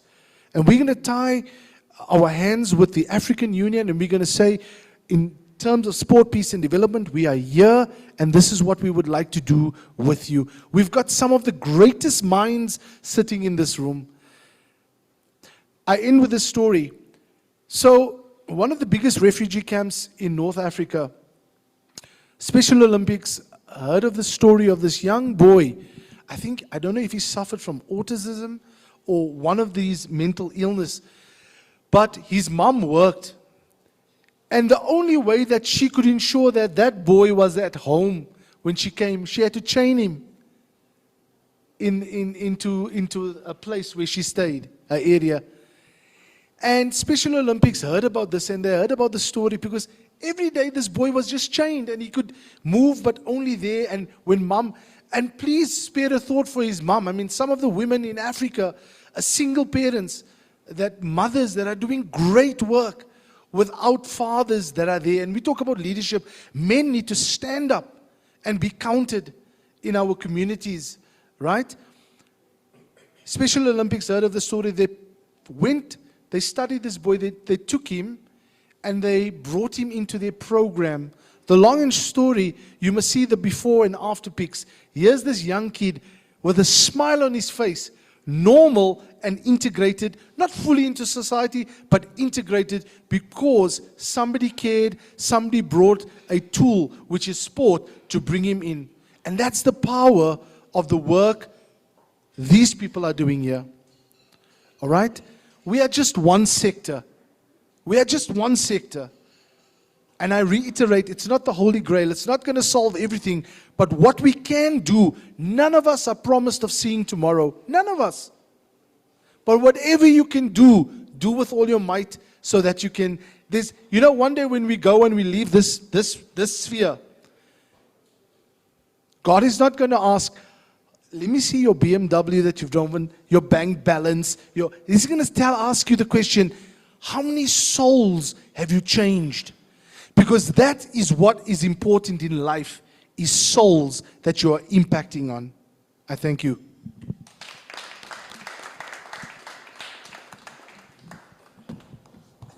Thank you so much, my dear brother, Mr. Alan Williams. You know, as you said, this is a higher calling. It's a calling. And really, it's a call for each one of us to come together, to unite, to recognize the power that we have to transform the world through sport and through the light that we all bring as leaders. And as you said, yes, you know, a crisis always precedes transformation. So it is exactly what we need to be able to change. Because change is not easy. Transformation takes time. So, as you said, the world, the conditions we find ourselves, it may not be the ideal conditions, because that's not the world we're supposed to be creating. If it was, then we wouldn't need to change. We wouldn't need to do all of the work we do. Yeah. So really, the crisis is exactly there as a catalyst for us to transform. And by embracing it, by recognizing what is the message that it comes with, we will be able to overcome it, and we'll be able to grow and is develop into the full potential. You know, we spoke earlier about technology and the fourth industrial revolution, about artificial intelligence. artificial intelligence is now forcing us as humans to become more human. Because the menial task and the manual tasks and the physical tasks that we could do are now being replaced by robots, robotics, and artificial intelligence. But being human is something that none can do besides a human being. So really it's forcing us to become more human and to be able to embrace this era and this transformation. And when we speak youth, we're fortunate to have the National Youth Development Agency, the project manager here, my dear brother, who would like to please share. So I hand over to you. Thank you. Can you hear me? Okay. Thank you. Especially just departing from the German part, I stayed in Germany for 2 years, so I must say people thought I was a striker there, and I scored a lot of drinks because they wanted to take pictures with me, thinking I'm a striker. My name is Khotso Kobo. I'm from the National Youth Development Agency, and I think the program director realizes nothing without us, can't be discussed, without us being here. So I like to storytell, I think maybe departing from your story about how we need to be visionaries, especially in the youth development sector, and not to leave young people behind. So allow me, Program Director, for 1 minute to give you a story about how it's important for us to be bigger picture thinking, right? So there was a gentleman who used to work at a hardware store. This gentleman, old gentleman who used to work at a hardware store, he had a hobby of building dog kennels, right? So he asked his boss that can he take wooden offcuts in his spare time to be able to build these dog kennels in his spare time. So his boss agreed that no, you can take the offcuts, right? So he took this offcuts, he took a wheelbarrow, put the offcuts every day for 6 months. He used to just pass through. So the security guard once stopped him that, wait, can I just see what you have in this wheelbarrow? He checked, he realized there was nothing. Then after another 3 months, the security guard went to him and was like, you know what, whatever you're stealing, I'll be in and with you. Just, show me what you're stealing inside this wooden offcuts. So he took this wheelbarrow, put the offcuts, off he went for 6 months. And then the gentleman passed away after 6 months. What happened was then the supervisor went with the colleagues to this gentleman's house to pass their respects. And then when they got there, they found out that the gentleman was not selling dog kennels. He was selling wheelbarrows. So it means that every day he was stealing a wheelbarrow. Yeah, I know it's after lunch. But then the security guard was not seeing that because focus, it was not in the right place. So that story has basically a theme to it. It means that we need to now lift our heads up and be able to assist young people. And I'm happy that the need was spoken about by Mam Sisulu. There's 3.4 million young people who are not in education, not training, in South Africa alone. So you can imagine about the rest of Africa. So if we just make sure that for at least we invest in our democratic dividend, we harness that, we reinvest in the young people, we'll be able, just 10% of that figure, will be able to be impactful. And currently at NYDA, we not just sponsor entrepreneurs, we also assist in terms of NGOs as well, especially in sports, right, through our NYS program, knowing that young people should be at the forefront, especially sports creating social cohesion, and we've realized that. We're now starting to fund NGOs that actually are actively participating in making sure that they're impactful, especially in the area of sport. And I liked what you said in terms of collaboration, because the silo mentality, it's not making sure that we are impactful. So with us collaborating, it's now going to make sure that we can be able to be impactful, right? And by that, I remember there was a lady who presented in one of our, there was an NDP panel, National Development Panel. She said that in Zambia, there was an overseas NGO that just came in Zambia. There were ladies that used to travel, women that used to travel about 20 kilometers just to fetch water, right? 10 kilometers back. And they then went to Zambia, and then they installed taps within these women's homes, right? To make it easier for them to be able to get water. But then after about a year of going back to check in terms of the project that they implemented, this overseas NGO, they found out that the women were not using the taps. And then upon researching, they found out that actually them going 10 Ks to the river, it was actually the time for them as women to gather to create social cohesion. So sometimes we come up with ideas, we come up with plans without actually understanding what the impact will that have, or if there actually is a need of that assessment of that program before we implement. So we need to, as much as with young people, we need to understand what their needs are before we can be able to also assist them. So with that, I think sweet and short, collaboration. Thank you. Would you like to speak about your Nelson Mandela program? So I'm the project manager for Nelson Mandela Youth Dialogue that will take place next year, January. So we'll be able to, I think, extend the invitation to all the stakeholders who are here. It will be happening in Umtata for 5 days, but then we'll have a detailed program where delegates can choose which dates also to attend based on what industry or sector that they're involved in. So thank you for giving me the platform. So the invitation will be on the way. Thank you. Thank you so much. A round of applause here. The power of youth. You know, Nelson Mandela spoke very highly of the power of the youth to change the world. Even he spoke about sport speaks to the youth in the language they understand. And really, he mentioned that sometimes it falls upon a generation to be great, and you can be that great generation. You know, there's something my daughter had taught us as a youth as well, you know, as a young girl, that you have the power to change. You've grown up in an environment very different from the one we have, in a different context, a different world, and you are able to unite and bring these bonds, which are so important. So really, congratulations on the great work you're doing at the National Youth Development Agency. We look forward to this collaboration, and it is in your hands now, yeah, as Nelson Mandela said. Thank you. Some questions. I know we have the Honorable Professor Harun Aziz with us, who is a specialist in leadership. I know we have not, but I would appreciate if you could say a few words in terms of the work you do, Professor Harun. You're welcome to please take a seat up front. Is it fine? He's a very young professor, so he stands. He stands. Strong. Yes, Professor. Thank you. Yeah, thank you very much, Dr. Azam. Thank you.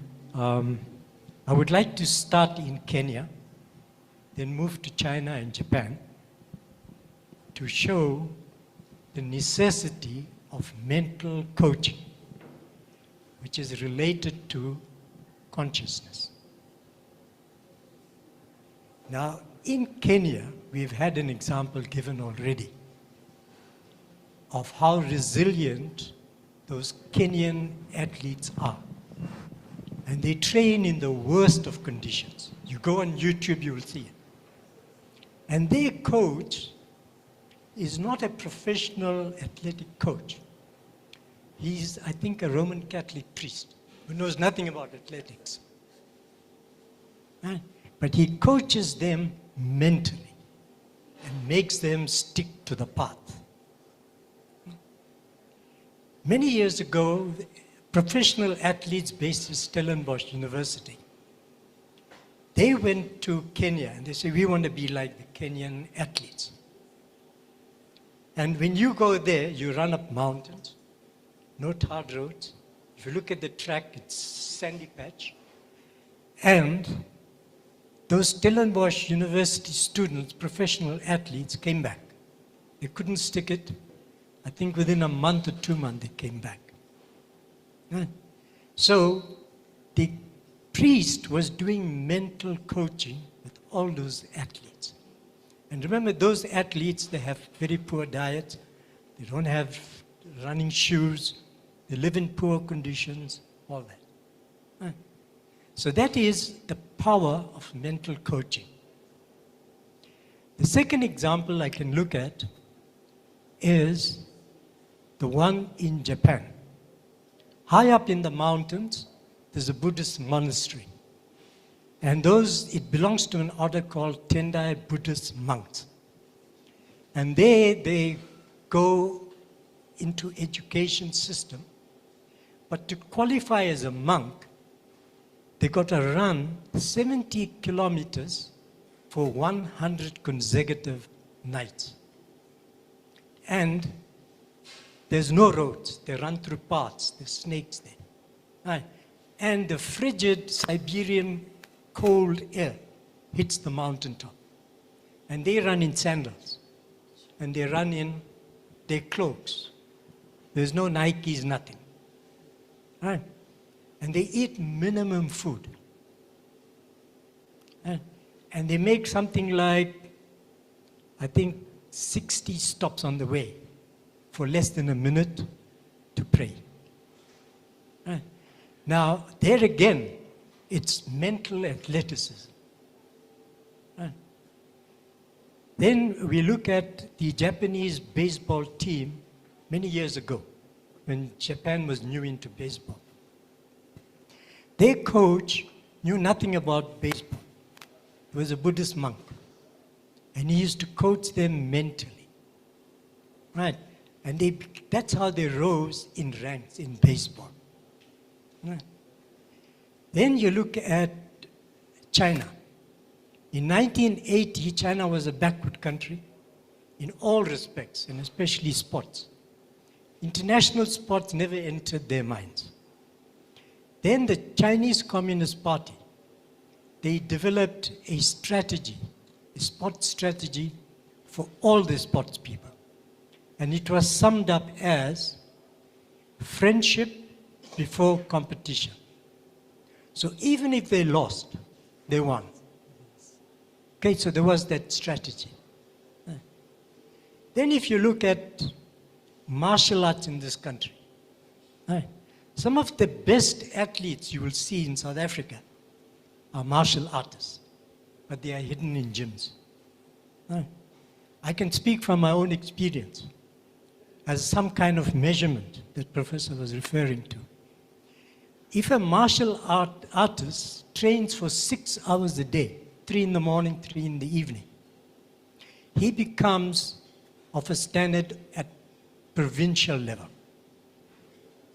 But if that same athlete increases it 4 hours in the morning, 4 hours in the evening, he becomes of national and international standards. Right. Now, because martial arts is embedded in thousands of years of culture, right, so they begin as mental athletes before they are physical athletes. Right. Now, what is lacking in South Africa, right, is mental coaching. Right. With due respect to all the sports people, right, our standards of sports is mediocre. Right, and our national teams prove it all the time. Right. Now, if you look at Arsenal in the 1980s, right, their coach was Tony Adams. Tony Adams brought about a revolution in sports training and British football. Right. He changed training and he made it 90% mental and 10% physical. Right. And then the English Professional League revolutionized football, and that's why they're so good. And then it spread to the European countries. Right. Then if you look at Norway, Norway was also a backward country, small and backward. Then what they do, they took the philosophical writings of Jean-Paul Sartre, called existentialism, and they started applying the principles of existentialism to football coaching. And that is how they became a team, the football team of international standards. Right. Now, here's the thought I'm leaving with Department of Sports, that you should consider doing a research of how much of time amateur and football and professional sports people spend on mental athleticism. Right. And that research is lacking in South Africa. Right. And we need to start guiding sports people from team sports, that they should devote 90% of the training to mental athleticism. Right. And you don't need professional coaches for that. You could get your local priest to do that. Right. Now, there are two constituencies we underestimate in the world, and that is the sports constituency and the faith community constituency. The faith community is probably the largest constituency in the world, but it's fragmented. Right? They could outdo all the politicians of the world because the priests live close to the feelings and emotions and the mental traumas of the people.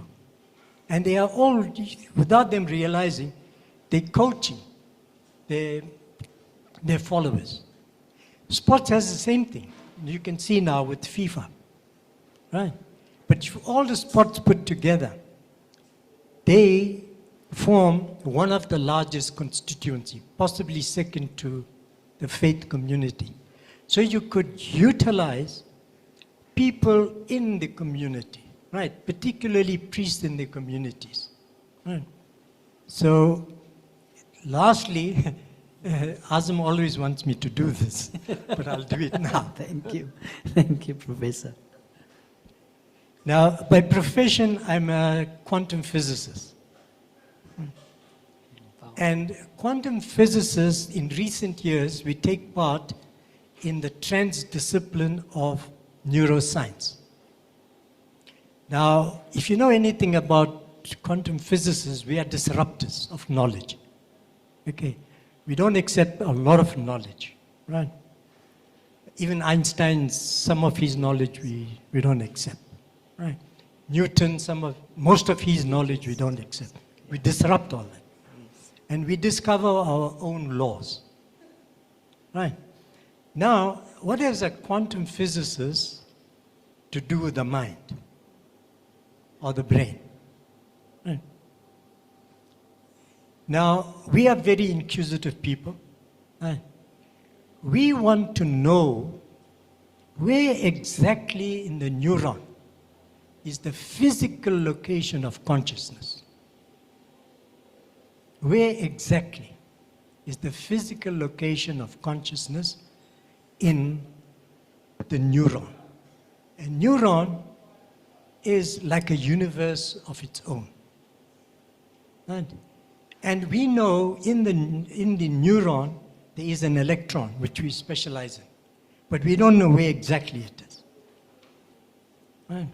So that is the interest we take in consciousness. And with that investigation, we have disrupted Karl Marx's theory that being determines consciousness. We have capsized it. We are saying consciousness determines being. Right. So, last word, Department of Sports needs to do research on how much of time sports people, amateur and professional, spend in mental athleticism. Thank you very much. Wow, thank you, Professor. That is very profound, very powerful. You know, Professor Arunazi is a very humble, very powerful man, an activist, political prisoner in South Africa, who stood up for our liberation movement, sacrificed many years of his life in prison and the work he does, working with the Amatimo Foundation. His son also works very closely with, also is CEO of an organization that deals with change and transformation. And really, the point you raise around consciousness, when we talk about sports and the mental aspect, as we spoke about earlier, the holistic approach in terms of how sports develops the physical, the mental, the emotional, and unlocks the power of the spiritual self. And the point is, you mentioned, Professor, around being, consciousness and being, really understanding that, because it is that consciousness that determines our being, and therefore our being determines our conditions and the environment. So it's the internal, and that's what Nelson Mandela and the Sisulus, the leaders who were in prison, were able to tap into that power and unlock their consciousness, and thence they were able to transform not only their beings, but the collective consciousness and the collective being of our society and the world. So really, as leaders, thank you so much for sharing that. It's very powerful, and we're honored to have all of you here. I know there's a gentleman here that I know because of time, because this is a dialogue, and I really feel that we've gone so deep, and we really appreciate everyone taking the time to reflect, to really tap into deep issues and tangible matters. I have a young man, Mr. David, who has been a friend from school. We've grew up together in Lenasia, which was basically an extension of Soweto. My father was his teacher as well. And we went through many years of transformation, working with communities on the ground. He continues to do amazing work with Love Life now, and with the youth. I'd like you to say a few words, if possible, please, David. Good afternoon, everyone. All protocols observed. I was not expecting this, but thank you very much for this opportunity. So, Princess and I were, during the break, talking about the mental health of athletes. And I'm so grateful that Prof actually brought it up, because this is something that if I may just, I am the head of psychosocial support at Love Life for young people. And, when you look at a young person, you think the psyche of the young person, what do they go through? Some of them, we're talking about real rural, some of them have to go to school, walking across rivers that might be infested with crocodiles or snakes, and then coming back, and then have to probably become athletes and all of that. So that psyche, who helps them with it? Who's there for them, So that's why we have these organizations like Love Life and all the other organizations that are there for youth, the NYDA that was here, helping out there. So for us, we want to make sure that we have young people for the future. We will help them in everything that they do. We want to make sure that, so what we do is we have a cohort every 2 years. We bring them in, we teach them about life skills. We ask them to go out into schools and into clinics, teach about SRH, sexual reproductive health and rights, and also about mental health and the rights and rights of young people. But I think as a collective here, we need to tap into every angle of a young person, because our young people are falling off the wagon. For me, the young people, as much as we want to do, we need to tap into them. We need to go into grassroots. We need to bring them back and show them what is it at the young person that we fought through. I mean, my sister was talking about the Cape Flats. When she just mentioned Cape Flats, in my head, I'm thinking violence. I'm thinking violence. We need to get our young people out of that. Okay, I don't want to go on. I can go on. I can talk. I promise I can talk. So thank you very much, Doc. I really appreciate it. Thank you, everyone. Thank you, David, for the great work you do. So any questions, comments from the podium? Moment. Yes? Please have a seat. Please do. No. My question was going to be to the gentleman that was sitting there from the NYDA, but you can't. He's already got. You can't keep up with young people today, can you? Sure. In and out and gone. Yeah. It was going to be to this gentleman here and to Mohammed, and it was around this notion of, I think he talked about 3.4 million people in South Africa unemployed, and multiply that across the whole of the continent. It's a heck of a lot of young people who are not in work, right? But the statistics show that for all the young people who are unemployed, there are more jobs in the world that are not fulfilled. Okay? So that brings you to a place where you say, well, if we've got all these young people that could be doing all those jobs over there, what's missing?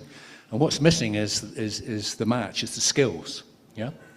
And one of the things that really is, my wife works in technology, big project for Woolworths at the moment where they're moving data around, right? And her colleagues that are working on that project are based all around the world.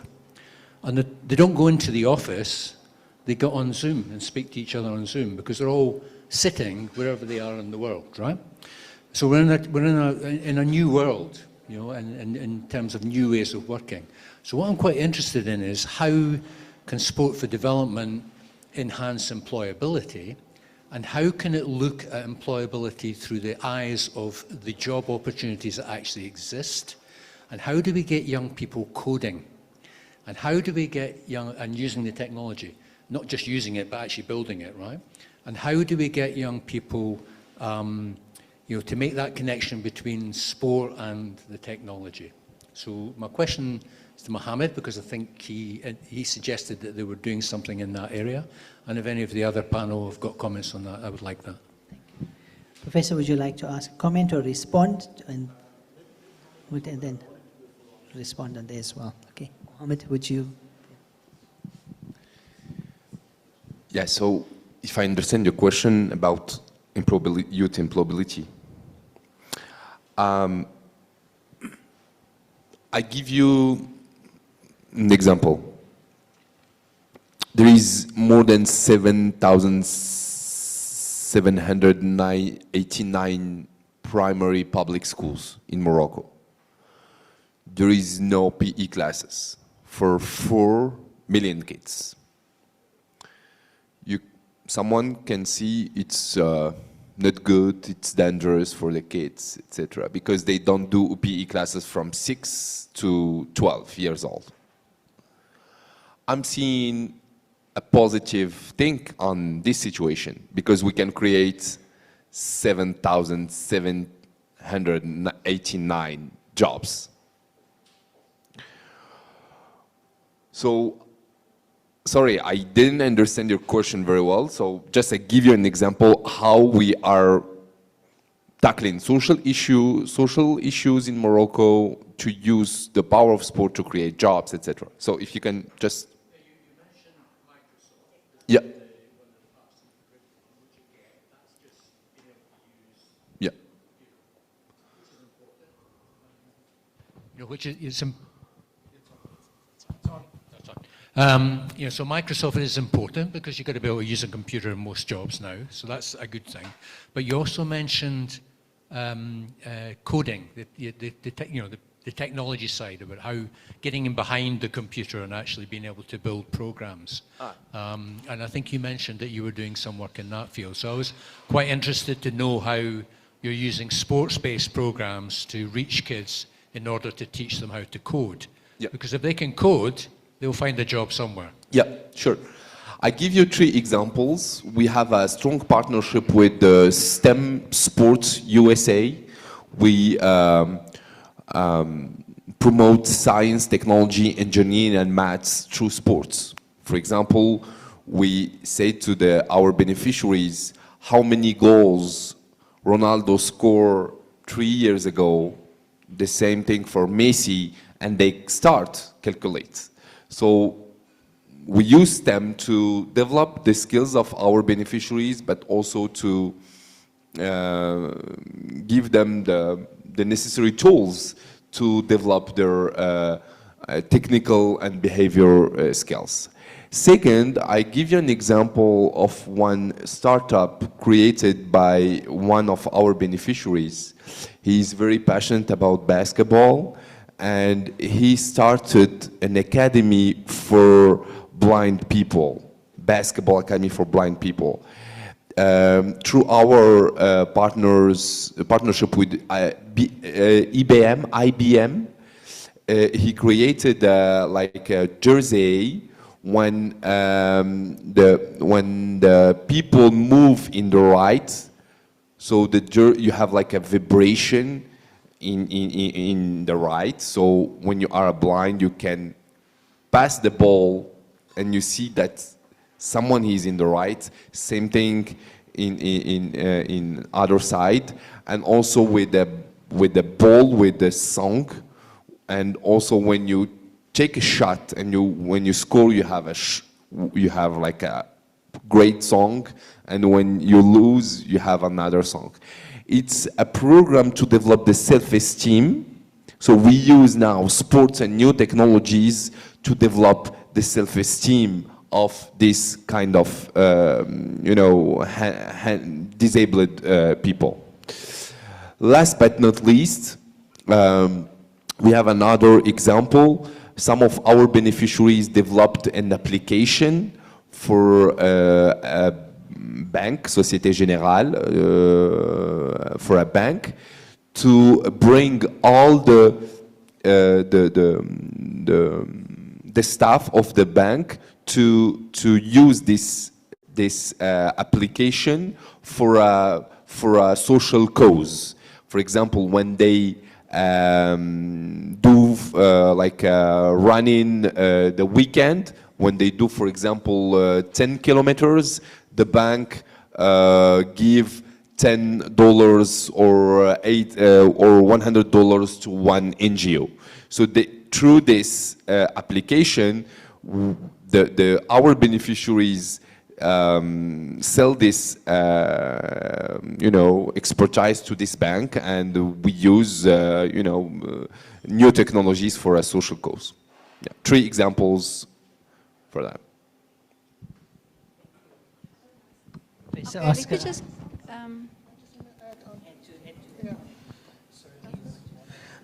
There's one thing, I was in an ICT country. I was in Estonia and Finland, where fintech and all these things are excellently used. We had a number of visits in between us and them. And amongst the people that, like now it's Slush, it's like the hottest event in Finland, everybody with new apps, technology. And you would be amazed how many South Africans are ahead of the curve that I met in Finland. The biggest challenge is that when they develop, and they can work with sports, on the developments that I heard about, because some of them came to the residence and I engaged them, is that in Africa we do not have a support system for technological development. It might be in Morocco, but we don't have it here. So what happens is the first electronic car developed by a South African in Finland, the technology is in Finland. Now, if we don't get that right, then we only have ourselves to blame. So we need to create that vehicle that retains our IP, that retains those youngsters, and support those youngsters in their inventions and innovation. The other thing is, the biggest challenge I found with what we importing, it's not for us. It's not for us. This thing that this technology, AI and things, is being developed outside the parameters of what we require is a problem. I think Professor said it earlier when she said, tell the UN it's not going to work. Now, this is a problem in terms of technology, peace building and everything. It's imported from elsewhere. It doesn't work for Africa. So we really need to develop systems like Morocco has developed for themselves, that has got local content that can be applied to the type of resources that is available in the market. Thank you.